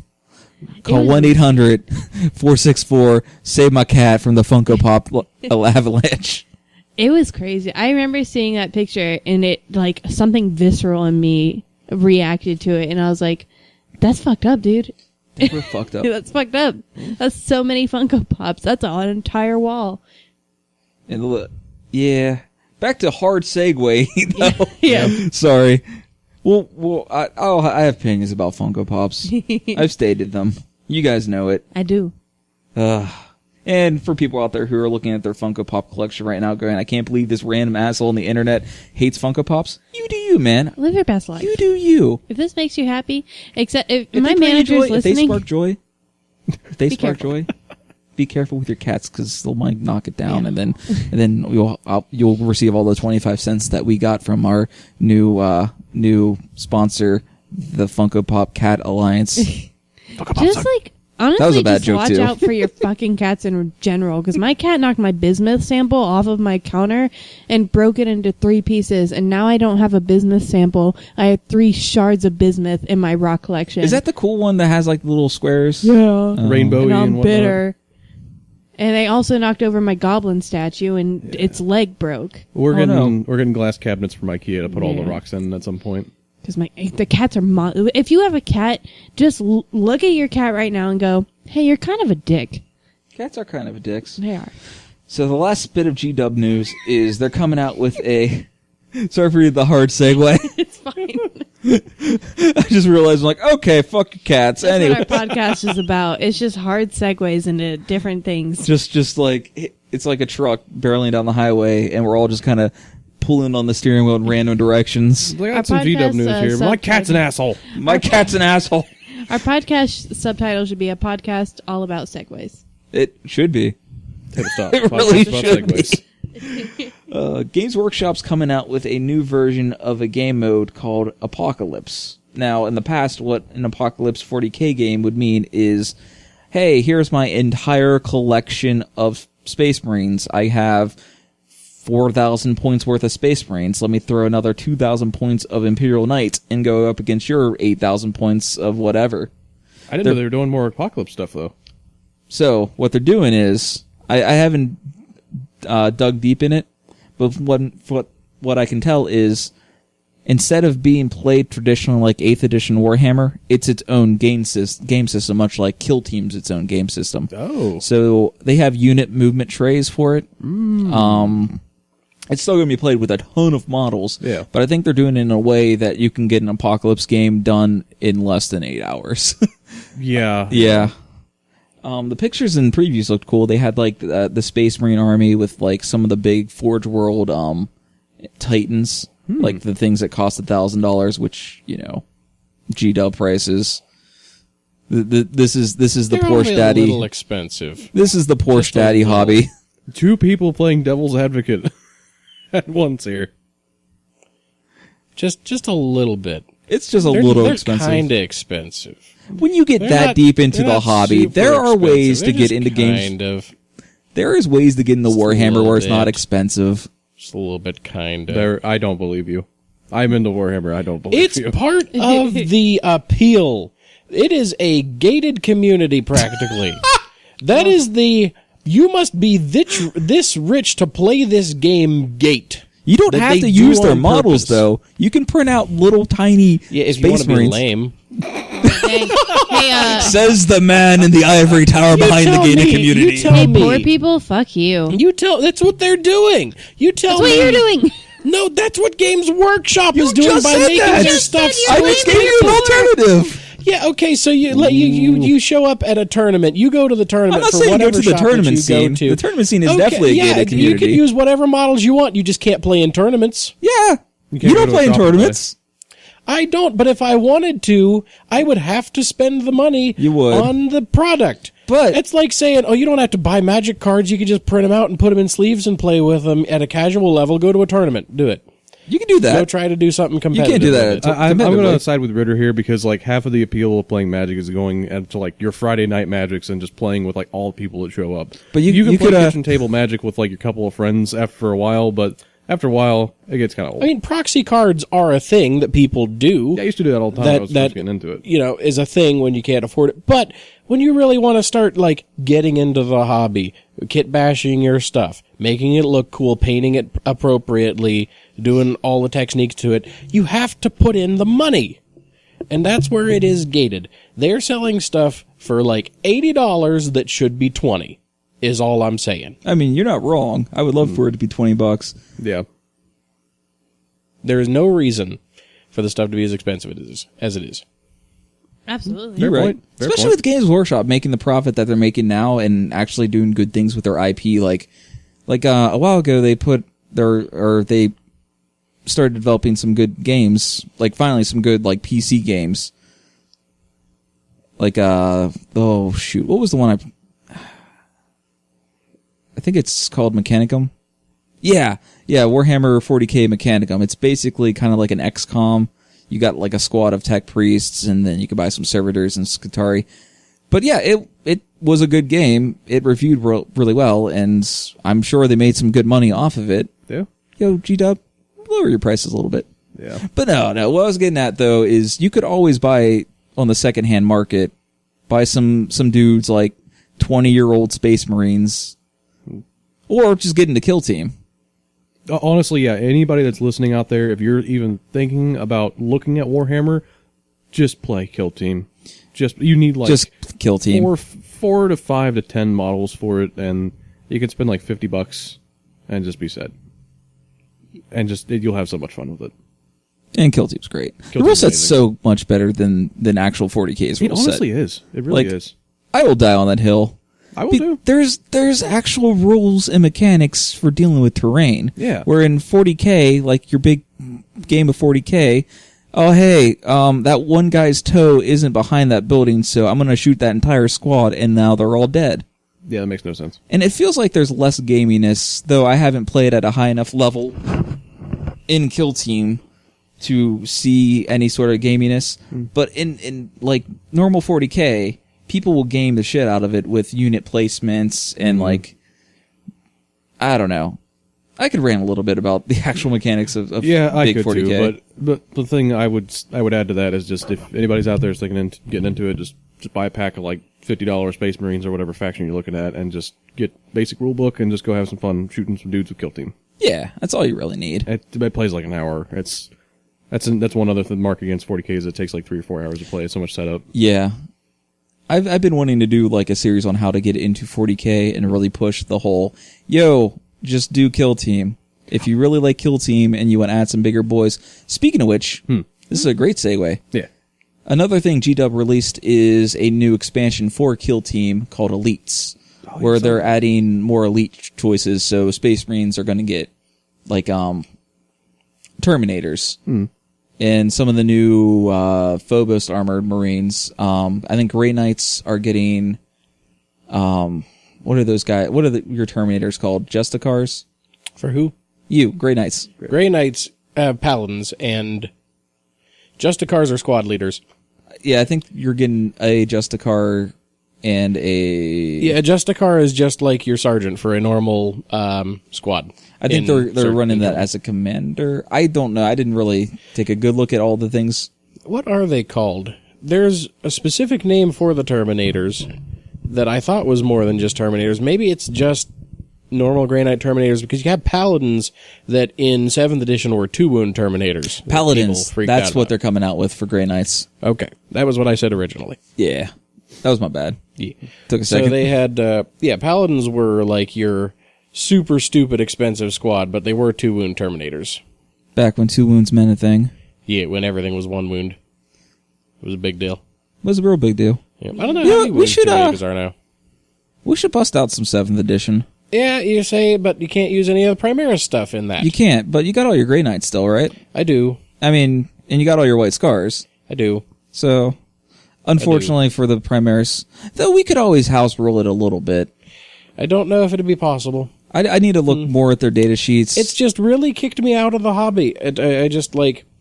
I get to this point where it's the only thing that I can think of, because I like doing things by the book. Yeah. I like, if I do something, if I get a magic deck, that just to go by an easy thing, I get every single card from a specific set into that deck, narrow it down to exactly what I want, don't use anything out of any other block for this deck, I put sleeves on it, and I get a matching deck box for the sleeves, and the sleeves match the deck. I put time and care into building a thing. And when I want, and that's fun for me, and I consider that fun. And, like, I enjoy playing that deck then. So, in order to get an army that I want to play, like, to make my army what I would consider fun, it's dropped like $300. Yeah. And that's to get, like, a thing of aggressors, to get a Redemptor, like the Land Raider, whatever that thing is called. Not a Redemptor. Oh, Repulsor? Yeah, Repulsor. I think they're coming out with a new Repulsor, too. Yeah, I've heard of that, because that's the only transport that Ultramarine, that Primaris can take. Yeah, present. which, again, if you're a Space Marine player, like you are, like All my Rhinos and drop pods are useless. all your attack Marines are going to be useless soon, too, because you know they're probably going to start phasing attack Marines out. Yeah, there's just no reason to run them. They're overcosted for what they do compared to Primaris. Yeah. They are underpowered compared to what they do to Primaris. Absolutely. Because you get... it's the same armor save, but just worse guns in general, and no option to upgrade them. None So, whatsoever. It's just like, you're stuck with that. So here, your 60-plus attack Marines that you have are just dead in the water. Yeah, basically. So, yeah, I'd have to get a thing of aggressors, a repulsor, I think another squad of the flying dudes. I actually need another set of intercessors, because I only have the 2 intercessor squads, to make 3 squads to get the battalion whatever thing. Yeah. And Did you, that's like 60, 60, 80 right there. Did I show you the new Phobos armor stuff they got? Like, yeah, the that's like what librarian. Reavers use. Yeah, the Reapers, there's a sniper squad, too, that looked pretty cool. Because I was really tempted in... phasing out scouts as well now. Yeah, Space they Marine are. Scouts now don't need to exist because you have people in full-on power armor sniping. Yeah, and I think they get something crazy like you can't deep strike within 9 inches of them. And I think they get like a scout move at the beginning of the game. So you can just like, okay, well they're out here in no man's land, and you can't deep strike. Right. But, yeah, like, And, like, there's no RP Space downside Marines. to Reaver. Like, Reavers have all the same stat line, I'm pretty sure, as Primaris Marines. yeah. Like, they don't even lose armor. I think they got the same armor, same toughness, same amount of wounds. It's just that they can't carry a bolt rifle. So they're the same defensively, which is what Scouts weren't. Scouts were squishier Yeah. before. Now the Scouts have the same defensive abilities. It's just a matter of what weapons they can carry. Is the only difference. Yeah. So, Man, I don't know anything about Space Marines, and everything you were saying to me is just going right over my head. yeah. Wow. Yeah. Some deep Where am Warhammer. I? Those who knows will know. Where I know, am like, Yeah. my faction of Warhammer is Tyranids. Now I know how people feel like whenever I talk to them about my Tyranid stuff. Like, oh, I've got my bug plasma blaster, and I've got my leeching claws and stuff, and All your Gants, Yeah. Termagants, Hermagants, Flermagants. Steve Gantz. people probably have no idea what I'm talking about. And I'm like, yeah, I got this dude with like a prehensile pincer tail. He's so cool. He's got like a +1 to his attack. Do you like, Ritter, do you like Kill Team? No. No? No, a kill team's fine. Okay. That's my standard bit of answering no immediately. No. That's a good bit. Kill Team is not bad. Kill Team is fine. It's not my favorite thing Okay. because I want the bigger game of Warhammer, Yeah, I get that, yeah. but it is a serviceable replacement. It's like the difference between playing normal Magic or Commander Magic. Like, it's two very different variants, and Commander Magic is going to take longer. And sometimes I want that. I want, like, a bigger game. Okay, Yeah. this is, cool stuff going on here. See what kind of crazy combo I can get out of this deck that I built. Whereas, like, a normal game of Magic is over in a few turns, realistically. Yeah. If you're just swinging away at the other person, trying to kill them, it shouldn't last very long. Yeah. So, I think I'm the opposite of you. I think if I'm wanting to play like a longer, meatier game anymore, I'd just rather play like Twilight Imperium or some like big, long, thinky board game. At that point, I think that's where I swing now. There's if I want to definitely- play something like skirmish thing, I like playing Kill Team or Gaslands or Monpok or something like that. Yeah. If I want to do like miniature stuff, but if I want to go anything long, I kind of lean more towards board games at this point.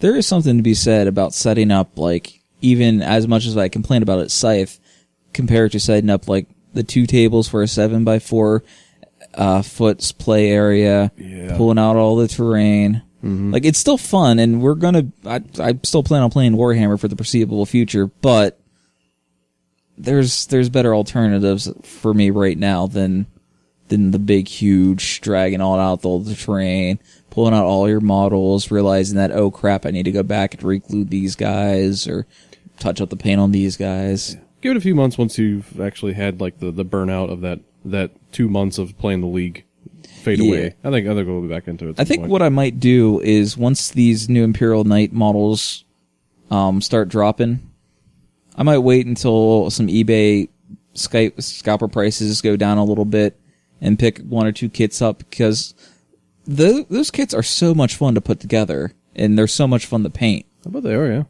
And then we'll see what happens after that. I did have this plan for a Nurgle aligned. Again, this is deep into the forest for our non-40K listeners. I apologize. But you came here for random bullshit, so here's some random bullshit. But my idea for this army was a Nurgle like Death Guard force that invaded a Forge world. So you have like Nurgle being all about like decay of flesh and death and rebirth, all very fleshy based things. But you like have the juxtaposition with this Forge world where they're all like all about the flesh is weak.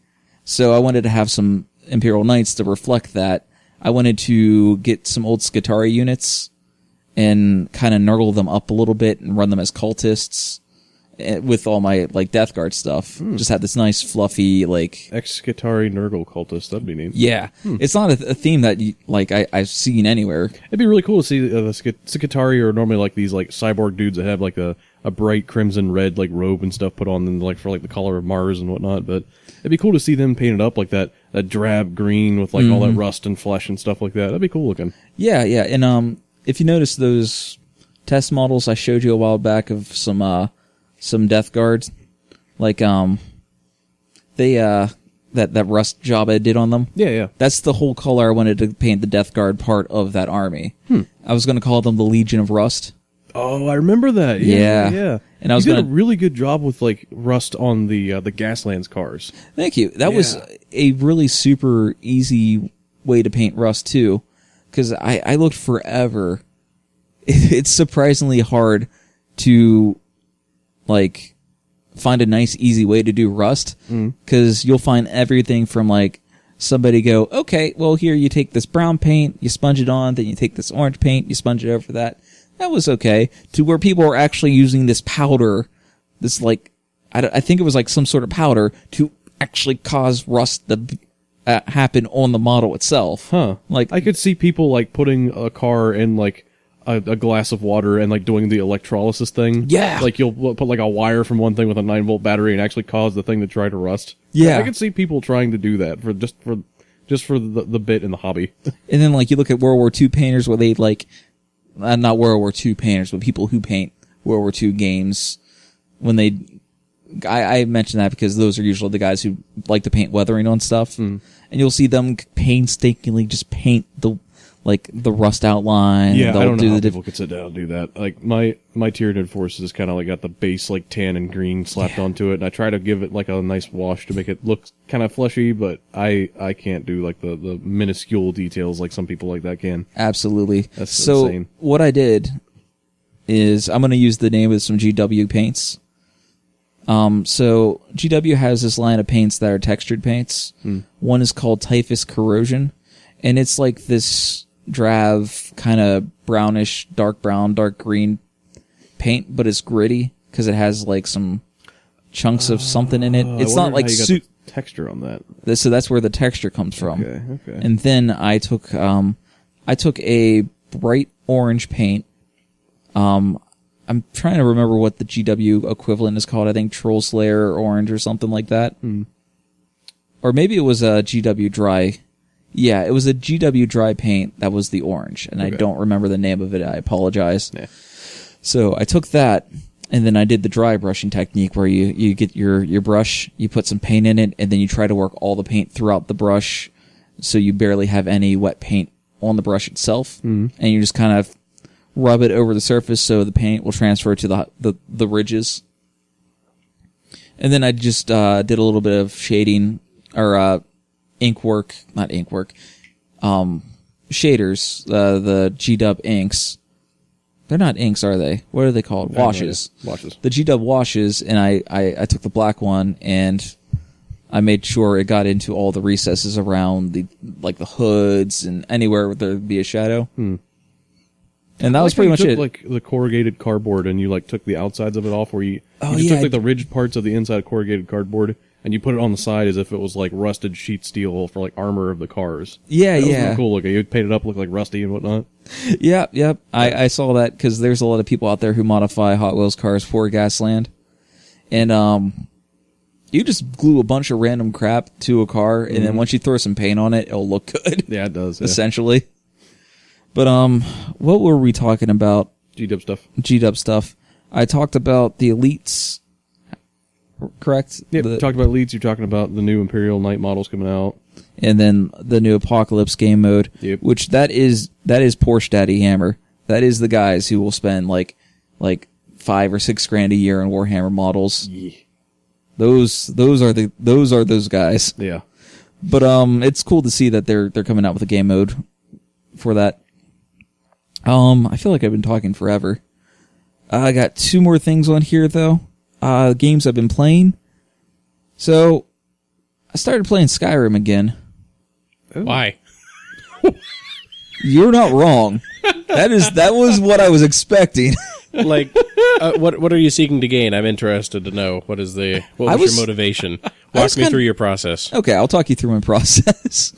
So it's still installed on my computer because Big Boss still likes it. Okay. And every once in a while I'll pass by it. But I think I saw something on Reddit somewhere about somebody playing Skyrim, and something clicked, and I was like, I kind of want to dip back in to see, to remember why I didn't like this game. Right. So I dipped back in. I started a character. I was going to do something I've never done before, which is just primarily focus on like summoning in like demons or undead. So I did that. You know what? Skyrim's a pretty okay game. In fact, I would say it was the last good game that Bethesda has ever made. Now, there's an asterisk. Bethesda still made it, so it's still Bethesda jank as all get out. Like, you're walking along, and all of a sudden, in the distance, you see a buggy fly 40 feet in the air, and just bounce around. And you see, like, NPCs just walking the walls. Yeah. But it's not as bad as I remember. Like, I never thought... I mean, to be fair, Skyrim is Skyrim. I never thought it was bad either. It's not bad, but it's one of those games that's just like, oh god, it's Skyrim again. I just don't feel like you gain anything from playing it. I feel like it's a waste of time to play it. That's just, what do you mean, game? Like your opinion, man. Well, when you get... I feel like there's nothing to get out of the story anymore. Like, you know the story and you I've actually never played it. You sound like one of those people that doesn't I've never beat the rewatch story. movies. Well, yeah, I don't. Why would you rewatch it? You've already seen it once. Yeah, I rest my don't case. think that it's the best metric. It's honestly the best thing about Skyrim to me. Why would you rewatch a movie? You already sat through it once. I rewatch movies constantly. Em does that too. Kyle watched one movie like 7 times in theaters. Like, kept going back to the theater to watch it. Godzilla 2014, baby. No, I rewatch movies. My favorite movie, actually, I'm staring at it right now, is Stranger Than Fiction, with Will Ferrell. And Will Ferrell. I've seen that movie at least Bill 5 Ferrell. times. He's and then uncommon. I have my comfort movies that make me feel good to watch. I've seen Hairspray at least 26 times. Like, that is not an exaggeration. I've seen the Hairspray remake at least 26 times. I just don't understand the motivation for it. Like, you already know what's going to happen, though. You have fun. Yeah, but I enjoy them. But yeah, if you enjoy how it's shot, you enjoy the story. Have you ever reread a book? No. Hey, this goes back to what This I is some new Ritter lore we got here. I didn't know people reread books. That's a Why super would you common reread? thing. Unless you, like, forgot. But then, like, that's the hardest... That's why I don't understand how you can restart games. Like, that's the hardest thing for me. It's like is, 'em. like, I already know what's going to happen here. Yeah, Like, but then you why think... would I redo this? Okay, with Skyrim, let's take Skyrim as an example. I'm playing through it a way that I've never played through it before. I go either, like, warrior, I don't do much with magic. There's one playthrough where I did just pretty much all with the shouts, but I've never done this particular build before. So I want to see how viable it is, how much fun it is to play. Also, like I said before, I've never actually beaten Skyrim. I see. It's the experience But- itself. Like if you're just going about it by just knowing what happens in the game, then why even bother like going through the mechanics of playing the game itself? Why don't you just look up the story and read the story of the game? Exactly. Like, But when you have just fun playing the gotta game with the enjoy mechanics things. and whatnot. Well, if it's just a synopsis, you're not getting every tiny detail, though. You could look up stuff that gives you every tiny detail. If I could, I would read that. They have wikis solely devoted to games that give you every detail of it. You'd be surprised. I tried to do Persona 4 like that because I didn't want to play through Persona 4 Golden. I wanted to know what is different happening in Persona 4. Could not find it. Tried like a long while to find it. Now I just don't know. So there are instances, where I don't want to sit through the button presses. Where if I can just read, and I can read so much faster than I watch, which is why I prefer reading books to watching movies. Fair. So, yeah, I get that. If the option was always there, like if I really cared enough, read all of what happens in The Witcher 3, I would probably just read all of it. So, how many times have you played Dark Souls? Dark Souls is different. How is because it you different? are measuring yourself against You other are also- players. How you're not? PvP. I guess. You build a viable PvP character. I never go for the PvP in Dark Souls though. Well, I they could got care some less. Good, like, depending on when you get in, like, you join, like, the Dragon's Eye, where it's just duels all day. I'd spend many an hour just doing duels, because after you win so many duels, you get, like, sick dragon armor and Is stuff. that the same thing that drives you in Final Fantasy? Exactly. So Final when, Fantasy, you build different So classes. the same like thing 14. drives me in Skyrim right now. But It's there's not nobody to playing. measure against in Skyrim. You're measuring You're not against playing with yourself and other your people. entertainment. You're playing against yourself. I mean, Who you don't cares what have to yourself measure up can do? against You other gotta people. do- Just go for the experience of it. It's Yeah, different game even of if you weren't, motivations. just But it's like fun. it's like DDO. You start new characters on there because you're partying with different people and showing like, Well, that makes I made sense. this guy, and he's viable in this. Like, sure, you could make somebody viable in Skyrim. You could just turn cheats on and win in Skyrim. But you don't, It's not fun though. and you can play it on Right. hard. It's by the same. You're measuring your standards against yourself by not like cheesing out and switching it to easy. Like the way I'm playing is pretty difficult because I got to keep like summoning people. I haven't put anything into health, and I'm only wearing like light armor because that's helping my magic regen. It's a completely different experience than like going through it with like heavy armor and like two-handed weapon, and just like going through and smashing through headlong. If you play like the stand back and caster dude, it's like a completely different experience. It's just a different game at that point. But you just play everything with your dude. Yeah, I mean you still eventually. go through the storyline and stuff. I only sure. ever made one character, and if like sometimes I'd be playing through and I'd be like, well, let's go with magic, and I'd just start leveling up restoration and destruction, and then sometimes I'd be like, let's just put on all heavy armor. But I never made different characters for those things. I just did it all with the one character. Which Like, you can go do, but complete all the quest lines, complete the Dark Brotherhood, the Thieves Guild, the Archmages, the Fighters Guild. Do it all with one dude. sure you can, But you can't. but that takes forever to do. Well, And it this takes way, I'm forever- restricting myself to going. I can't use that magic, or I can't use that tree. I can't use this tree, and I can't use this tree. I'm putting restrictions on I have myself. never restricted a tree before. I've just used all of them, because why restrict yourself if the game isn't restricting you? Because you want the challenge of it. There's a certain number of skill points you have in the game. Like it's a finite, right? They No. also did the legendary You thing can where you can keep just going. Oh, I played Skyrim for 3 straight weeks.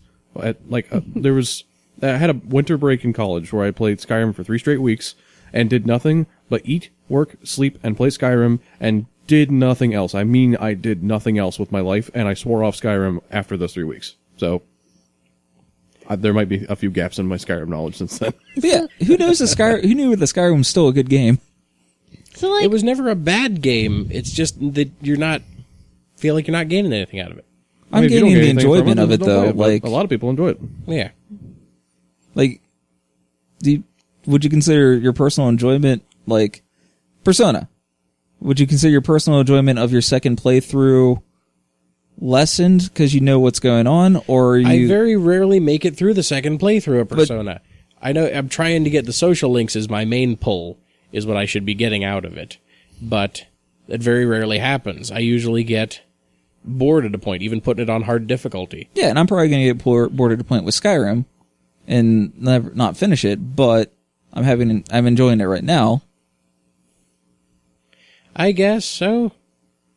I think we just play games differently. Yeah. And also just like any kind of media content. Like, what do you think whenever Dan and Big Boss pretty frequently, from what I understand, rewatch The Office and stuff? Oh god, so many times. So like they just rewatch it because they enjoy it. They know I thought everything that was just like gonna filler happen. noise, like having a fan on. Yeah, it's They kind of a just filler like noise it too. I mean, I rewatch movies and I will intently rewatch it. I've seen Megamind like 6 times because I really like that movie. Will Hannah Ferrell. does the same thing. She'll rewatch movies or shows or stuff like that because I've rewatched the entirety of Friends twice, and that show has like 10 or 11 seasons in it, and I know everything that's going to happen. I just enjoy it.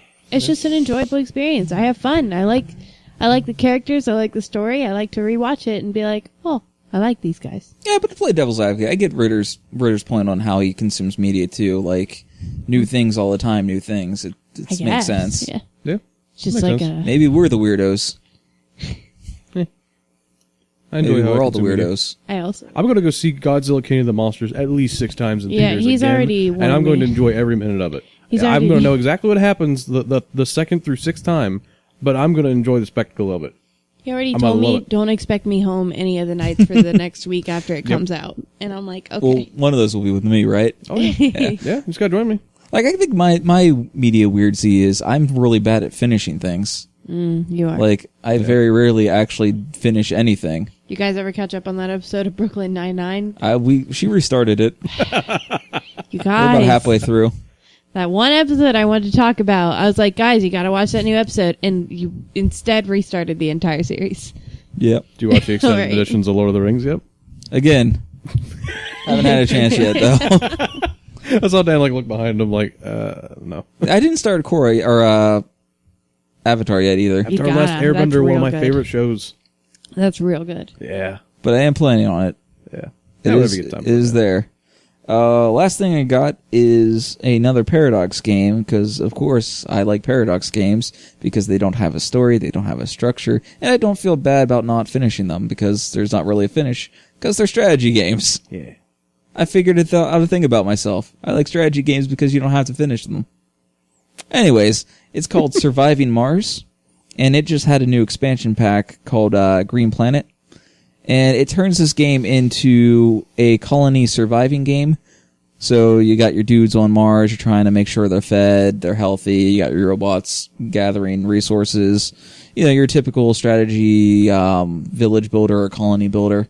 But this time it adds an entire component where you're trying to terraform Mars, which makes the game feel just like the board game Terraforming Mars, which is also a fantastic board game. Small segue. I won't keep you very long. Oh, that's okay. Cause Speaking of Terraforming Mars, the board game, I got 2 expansions for it recently that I'm really hoping to play here soon. And Terraforming Mars is just a very good board game in and of itself. And You never I just- played with the expansions? I thought we did. We played with one of the we played 2 of the expansions actually. The Hellas and Elysium, the new boards, and we played the Venus one. But I bought Colonies and Prelude recently. I never got to play them yet. Oh, I didn't know it had more. Yeah, it's got more, and there's a Kickstarter for one right now that I actually backed just this morning. And yeah, hopefully it'll be good. It adds like new boards and stuff like that. But yeah, Terraforming Mars is a great one. If I know anybody it out ranks there very highly, and I've played it a few times, and it's fine. I don't know if I pick it as my first game to play, but it's not a bad game by any stretch of the imagination. Yeah, it's probably not my favorite either, but I still really like playing it. I'm just surprised how highly it's ranked, I guess, if I had to say, because it's like 6th on Board Game Geek. I think I'd rank it up there at least like top 5, really. I don't know. It just doesn't. I feel like other games do that better. Just somewhat confusing, and if you don't really get a good set with your corporation and get dealt good cards to begin with, you're just kind of... The base rules that set up where you just draw 4 cards and you get what you get and that's it. It's pretty rough to deal with, but Right, if you do we're the even- drafting variant that we do that's in the back of the rule book, drafting makes it a lot better. Yeah, even with that, like, I can't imagine not drafting. Yeah. That'd be, like, impossible. But yeah, Terraforming Mars is really good, and I've almost got all the expansions for it. When this Kickstarter comes out, I'll have all of them. But yeah. Yeah. So, what have we all been playing together? Oh, we played a lot of Gloomhaven ever since the last podcast. Yeah, we did. Oh, man. That's Indeed. been great. I would That, say... I understand why it's ranked number 1. Yeah. Yes. Yeah, I do too. Yeah, Gloomhaven, right? That's what you said? Yeah. Yeah. Okay, yes. I love All right, Gloomhaven. we are going to talk around all of the That's- spoilers, because this game has so many spoilers. Yeah, it does. I don't It think does. we've encountered any yet, We haven't encountered any yet, but with the have. scenarios that we've done... because I know all the boss names. So I'm like, whoof. That's a Stay good away name. from that one. That's a metal album. That thing has a lot of multiplication on it. Oh, jeez. Oh no. It's a really enjoyable game. I'm really loving it. So would you guys say that Gloomhaven is the best version of a D&D campaign that you guys have played Yes, absolutely. For me, 100%. Yeah, I'd have to say so. in yeah. board game form? Yeah. Yeah. A little segue here to explain why Ritter has looked forward to everything. For the past couple, or like 2 or 3 sessions, right? For the past 2 or 3 sessions, Ritter sat out with he played like a rogue character dude. He sat out for like the past 2 or 3 sessions, and Hannah has sat in and played some little rat-looking thing called a mind thief. And she's been part of our party ever since, and Ritter's been like a kind of our DM with it, like explaining all the situations and setting up all the rooms and stuff like that. It seems like it worked out really well. It works out really well. Like us not having any spoilers of what's going on in that scenario, and just having Ritter do all the stuff. Like it's been really fun. I kind of feel bad that you're not actually in the scenario with us and getting to play with us. Well, no, it's fine. I feel like I'm keeping it moving a lot better, and if Hannah's enjoying it, then that's great. I didn't think she would enjoy it, but she seems to be, so that's fantastic. So I'll leave it at that. But, yeah, I know all the names of stuff because I've gone through and organized this box at least 3 or 4 times. So I have seen everything. Haven't opened any boxes, so I am free from spoilers on that. But, yeah, I really think that a 5th person on this is useful. Yes. For getting you set up, it keeps everything moving. We probably wouldn't get through nearly as many things if someone wasn't saying like, oh, this next room's going to have this. I'll have these pieces set aside for this. Oh, that thing is trapped. I know this because I set that up, or that I'm going to set that room up, but I'm not telling them that. You know, so like you just know that there are rooms and you don't get to see what's in the rooms. But if I was playing along as the rogue, it would be hard for me to say, wait, maybe don't open that door. Yeah. Maybe let's give that a second. It's just hard to not metagame when you are setting up and you see everything in the... Oh, I have to set up a boss for this particular thing. Better not use my good stuff for this. Oh, I'm not going to use anything here. That would be a little awkward, yeah. Isn't it, though? I really like... That's the only thing that I would say is like a design flaw in it, is that it really should recommend a 5th person to do all the stuff. But I imagine it couldn't do that because that would hurt sales. Yeah, and honestly, like, if you have a 5th person anyways, it's... I don't know what I was going with that. There's a lot of games out there that have your last person in the group be like the overlord of like moving all the enemies and like looking at all the story spoilers and stuff and being the antagonist for the group. It's kind of nice the way that the enemies are kind of autonomous in this game, where they do like a set thing. There is a rule that they must follow, which makes it possible to play the game predictably and strategize around that. Because if something is just going to do whatever the heck the DM feels like it's going to do, you're kind of at a loss for building a strategy, and you can't just do anything. You've got cards restricting your actions. So it has a bit of a mental chess game going on, because you know that people are going to react in a certain way, and then you can follow suit with it and execute a plan effectively. Yeah. Like Dark Souls, once you see an enemy and have seen its moveset, you can be like, all right, I know how to beat this thing. Now it's just a matter of timing it and doing it. I see the pattern. Yep. I really like the AI system in it, though. It feels good. Like, it doesn't feel like the enemies are walking into walls or like being Bumble Kings. Right. Now, there is a system of randomness to it with the differing initiatives and different actions that they will take on their turns, which is still something that you have to plan for, because you don't know. Maybe this thing has an AoE. Maybe this thing has a heal. Maybe this thing has a sprint. You don't know. Yeah. Maybe the skeleton's going to summon more skeletons. Right. There are elements there that can make it so that you've got just enough information to make it so you can kind of think about what's going to happen, but not enough so that you're always in control. Is there a skeleton ball? Skeleton ball. Anything can have a special rule thrown into it. I didn't think there was going to be a series. Well, we won't go into any more spoilers than that. Yeah. Hey. Good job. Proud of you, bud. My favorite thing so far with this has been when you first get your character in the game, you get dealt a couple of cards that can be your life goal for your character, and it would take something like 5-10 scenarios, maybe even more, to complete this life goal. But when you complete it, you got to retire your character and get a new one. And seeing some of these things, like the one I've got now, I'm not gonna spoil it because we're keeping them all secret from each other. Yeah, as you're supposed to. Yeah, as as it you're tells supposed you to. in the rule book. Yeah, I definitely have not told anyone mine. right. Yeah, sure. Right. Hannah and okay. Rainey have definitely not told each other what theirs are, but Oh, you're talking about. This girl right here, this girl will go.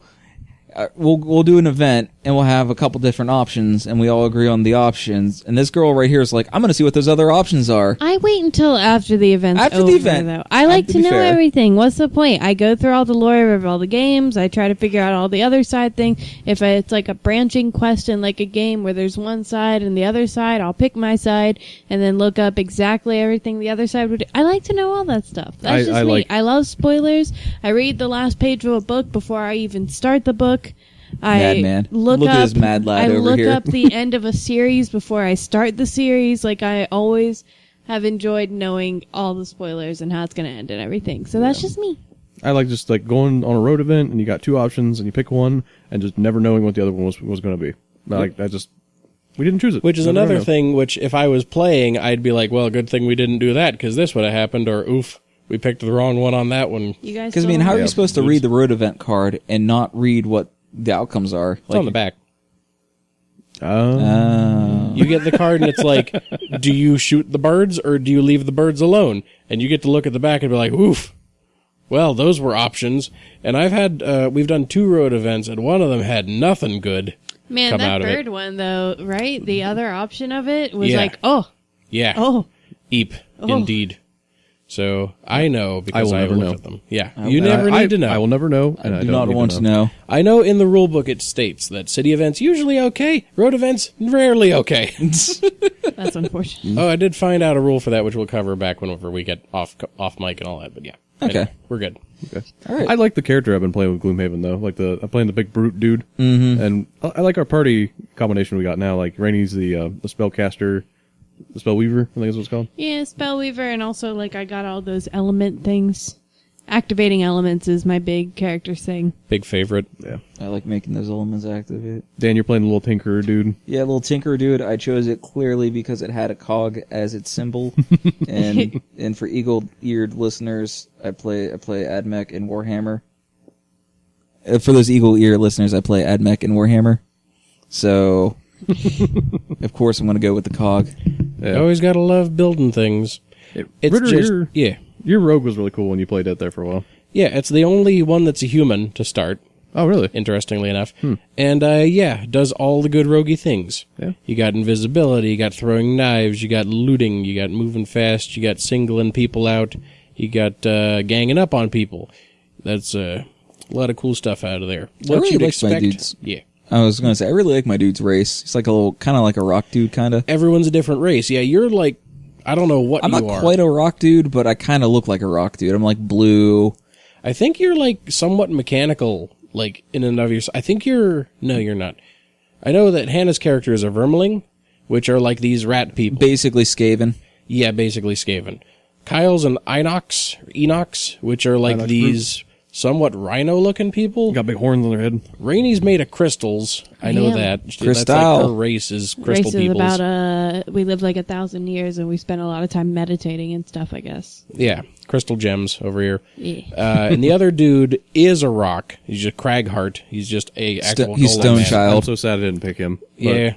Well, maybe next character. Maybe Maybe if you next- don't like No. her unlock. Like one of the things I talked about, like those quest cards, those like lifelong quest card things I was talking about. A few of them have the ability to unlock a sealed character in the box because like Every single one of them will unlock something. in No, the box. I looked up some things online. How dare you? No, I didn't actually look up spoilers. Somebody said that they had because I was looking up how the wording of my card, like how it worked, because I needed to know that for checking off a couple of things. Yeah. And somebody said they had that one and a different one, and they didn't name specifically what it was, but theirs didn't give them a new character. It gave them something for the town.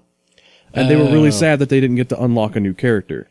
Oh, I see. Yeah, that's something you got to look at when you get dealt the personal quest. Is it Yeah. will show what it unlocks, I'm excited. and if it doesn't for have a mine. symbol, it does something else. But like a big mass of the part of that box is like a bunch of sealed character boxes that you don't get to pick whenever you first start the game because there's like 11.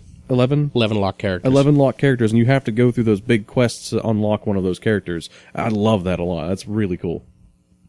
Yeah. It's a fantastic game. It really If you got is. a group of a couple guys or gals or dogs, if you got a bunch of dogs, buy this game. Dogs will love eating all those little miniatures. You're Indeed. definitely gonna eat them. The price tag of it is like what, $90 on Amazon now? It has come down to be $95, Which is super surprising because I would imagine that's a $200 game with all it's the what I components paid that for come it. with going it. on. It's a real big box, real hefty box. It's Yeah. worth the 20 price. pounds. Yeah, and Get swole. I'm it not may allowed to sound lift like that. a lot of money to you guys out there, but it is a lot of game in that box. Like that, My you Yeah. can play that game scoliosis. for a long time and still not be done with it. I kind of want to see if they're going to come out with other like editions of it. So like Gloomhaven in space or like you know what I mean? Like you could do so much with that like system Yeah, with the yeah, cards and the unlocking of things. Yeah, they've invented a good system. That would They be did. cool, yeah. Can't argue with that. All right, so hey, where are we guys? Where are we going to be here in less than a month? Where might our Origins. listener find us? I Origins should live Game so long. Fair. The Origins Game Fair in Columbus, Ohio. Very excited. We'll be there the weekend. Very hype. It's all about board games, all about games. There's also a lot of art vendors and like fun little craft vendors there. Yeah. I usually get myself some really nice art and like little goblin statues. Yeah, we're going to be there Saturday and Sunday because we got them real jobs. Until you people start paying us for our content. Jeez. Freeloaders. Jeez. Send me an email with $5 in it. Just the actual physical $5 bill. Figure it out. We'll give Figure you it a out. puppy. Digitize. The silk $5 bill. This silken $5 Please send me bill. a Cotton. silk I was five. mistaken. I will never make said mistake again. Or will you? But Oh. my point was they aren't made of paper. That was my only point. They smell bad. You notice our money's terrible? Yeah. Like It is everything dirty. about our money it is able terrible. to be teared. It smells bad. If you look at a dollar bill, you very rarely have it like in a position where you would see everything in the right orientation because you're handing it to a cashier or you're putting it in a vending machine. Are you Canada, full on money snob Yes. over here? What? so currency Canada snob? has money that instead of having like if the dollar bill is orientated where you can see things. Instead of landscape, It's portrait. It's portrait, and it makes so much more goddamn sense. And it's Does make differently colored, like Yeah! the euros and So- all that so, stuff. like, It's a dollar red, is a blue, different yellow, color and from a green 10. and stuff, Doesn't you know. the Canada one also smell like maple syrup? I'm pretty sure that's. I think that's fake. No, that can't I'm be real. Googling it. You keep talking. But yeah, so That we're gonna be at seems racist. Origins. Yeah, we're going to be Origins. So if you're at Origins and you see four cartoon characters walking around, that's us. We're the cartoon characters. Don't at me. We'll Don't each have add our own Ritter. walk cycles and everything. I was thinking, whenever Yes. we add Gunman to the podcast, and we gotta redraw our logos and stuff, can we just have the same logo, but then like a Photoshop, like somebody just cuts out a gun from a picture and puts it at the end, and then we'll put a beard on it and a ponytail. I would like more that you just zoom out the existing photo and he's been under the table the whole time. Just a gun. God, that'd be great. Right. Ugh. Like wide-eyed, crazy, scruffy looking. So, anybody looking for anything at Origins in particular? I looked at everything there and no. Is there anything good there? Yeah, I mean it'll be worth going. I think I'm saying that there's nothing new. Like there's nothing from like the people who are got Stonebound Saga. Like they're not going to be there. Plaid Hat Games is not going to be there. The Starship Samurai people. Oh, really? Yeah. Wow. So neither of them. So I was kind of bummed about that. Cephalofair's going to be there, right? They are. They have their new expansion coming out, right? Forgotten Realms, or not Forgotten Realms. That's D&D. Forgotten Circles. Forgotten Circles. Yeah. Yeah, that'll be a thing. I don't know when you get into that though. Like if that's a late game thing or I what. have no idea. Yeah, that needs more research. I think it's like don't- 20 extra scenarios or something. For Gloomhaven? Oh yeah. Oh, Yeah, it's an Yeah. expansion. I mean, I'll buy Gloomhaven's that. been out for almost 2 years now. Yeah, the one that we're getting is second printing. It's Oh. had some typos fixed, had some like various quality of life improvements from what I understand, rule clarifications and stuff like that. maybe the scenarios will just slot in like I imagine the Secret Kabbalist scenario just kind of It could be a random map that you find. Every now and then you find random dungeon maps. It 'Cause, could be just added to that deck. That last scenario that we did was from a Patreon, wasn't it? Like a patron Kickstarter. Kickstarter. Kickstarter backer wrote it. Yeah. I didn't know that. So I imagine all the like That's cool. I don't Just know. imagine you can do them in whatever order you want. Besides, like the main story one that's obviously in there. Yeah, but which one is the main storyline? Ooh, We got no too one many knows. threads going on. Yeah. Hey, knows? hey, Hey, Apparently, because it's made of plastic and it's not a good plastic, they're prone to melting. And when they get hot and kind of start to get a little melty, they exude a scent that smells like maple syrup. Oh, Yeah, the money. Canada. There's no specific thing added to intentionally make it smell like maple syrup, but the melting of the plastic money does smell like sweet maple syrup. God, our money is trash. Yeah, it is. Why don't we even have Our money pennies? smell like maple syrup whenever I melt it. Hey, Ritter. What? What smell does the money make when you allegedly launder it? Does it smell like Downy? Does it smell It's like... whatever your fabric softener What smells fabric like. softener do you use? I don't know. It's got a bear on it. Tire smoke. I don't use fabric softener. I don't either. We use these cotton balls. Oh, Like these we big, just, huge, like, orbs of cotton. I think it's Bounce. We just I have don't know. dryer sheets. Like, that's not fabric softener. That's different than You just fabric use that for softener. anti-static. We just use Upped regular dryer our sheets. laundry game by buying these woolen balls. Fancy. We just have cats and a dog, so we use the dryer sheets that way. We just use our dead cats and dogs. Yeah, we just throw Crunchy in there. It's fine. It's probably fine. I'm looking forward to Privateer Press at Origins. I really hope that they're going to be there. They should be there. I didn't see them I'm either. looking forward to all They that should nice be there. beef. They were there with went- Malifaux last year. I went and looked Oh, through yeah. every single thing at that place. I don't remember seeing Privateer Press, but I will check again. Wait, is Malifaux Privateer Press or is it a different one? I thought it was a different one. I don't know. that might be I remember we went to... That guy was so excited to show us Malifaux, and it was just such, like, a mediocre, like, miniatures Wrapped game. up in its theme. It's like it reminded me a lot of that Gloom game where it's like, Oh, yeah. look, you got him poisoned by a sparrow. Ah, look how miserable these people are. Oh, I've got the most miserable family. Ah, I win. Something like that. You know, Yeah. it's just like, it's, I don't know if it's supposed to be edgy. I don't know if it's supposed to be like gothy. I don't know what it's supposed to be. It's supposed... I would say gothy. It's like wrapped up in its own theme. Yeah. Destroyed by its own theme. I know they were releasing, like, a bigger, like, army scale miniatures game with it. That it looked alright. It had like these British looking guys with piff helmets. If you know what I mean, like Nope. if you ever see like I am the explorer in the cartoon, and he has like the weird big helmet with It has like the spike on it? It doesn't have the spike on it, but it's like 2 spikes. no spikes. 3 spikes. It's like conical and Four it spikes. is neither here or there. Okay. But for the two listeners out there, like, oh yes, I do know what a piff helmet is. They wore them in the Zulu walls. You mean like the time? Like Zulu time? No, Zulu, like the African tribe that the British fought in like I did Rhodesia. Listen Zulu to a few time things is the about that. It world was pretty time. interesting. Yeah, Zulu Wars. there's a really good movie in like the 50s or 60s. I think it's just called Zulu. And it was like these like I thought 30 he or was the one 40. who made the ship go warp speed. No, that's Sulu. That's Star Trek. How dare you confuse Sulu with Zulu. Sulu. Mr. Zulu. Right. He's the captain of the Excelsior. That's why I always say Excelsior. He becomes captain. That's Star Trek. Spoilers! Jeez! Spoilers for the first Star Trek season. Man, me and Dan have taken up Rainy's spoiler throne here. Oh my god, I'm sorry I ruined I Who's it think it upon? was a movie that came out in the 80s. I've never seen it. Were you really biting at the chomp to watch all the old Star Trek Chomping at the movies? bit. Kind That's of, the- I could've that's the Actually, phrase. Undiscovered Country is the best one. Don't at me. You can't. Because you can't. All right. There's also the one with the space hoagie that wanted to talk to the whales. Now you're just making But that up happened stuff. before the Spock died, and then the Spock didn't die. Well, spoilers, double. But then there was Khan, who killed Kurt's son? This must be stopped. I feel like he's making it up at this point. No, the That's space what's hoagie up. is so real. It has the greatest line. There's this bit actor who comes in and answers I'm the phone, hijacking this and podcast. and he's Taking like- this- I'm taking it home. Guys, I'm checking out. I'm I'm checking Commander out. Officer Rogerson. Checkout time was about 20 minutes ago. I've checked out. I've packed up my bags. They're in the car. Right. But you gotta Me learn and more me about the have space taxi. I'm hoagie. trying to return We have the to key. talk more about Star Trek 4! We're like, there's this guy I didn't even tell you complaining when at the Chekhov lobby goes about to how he nuclear didn't get his vessels. coffee. I just want to and now we return my can't- key. Yeah, we're just trying to check Leave. out.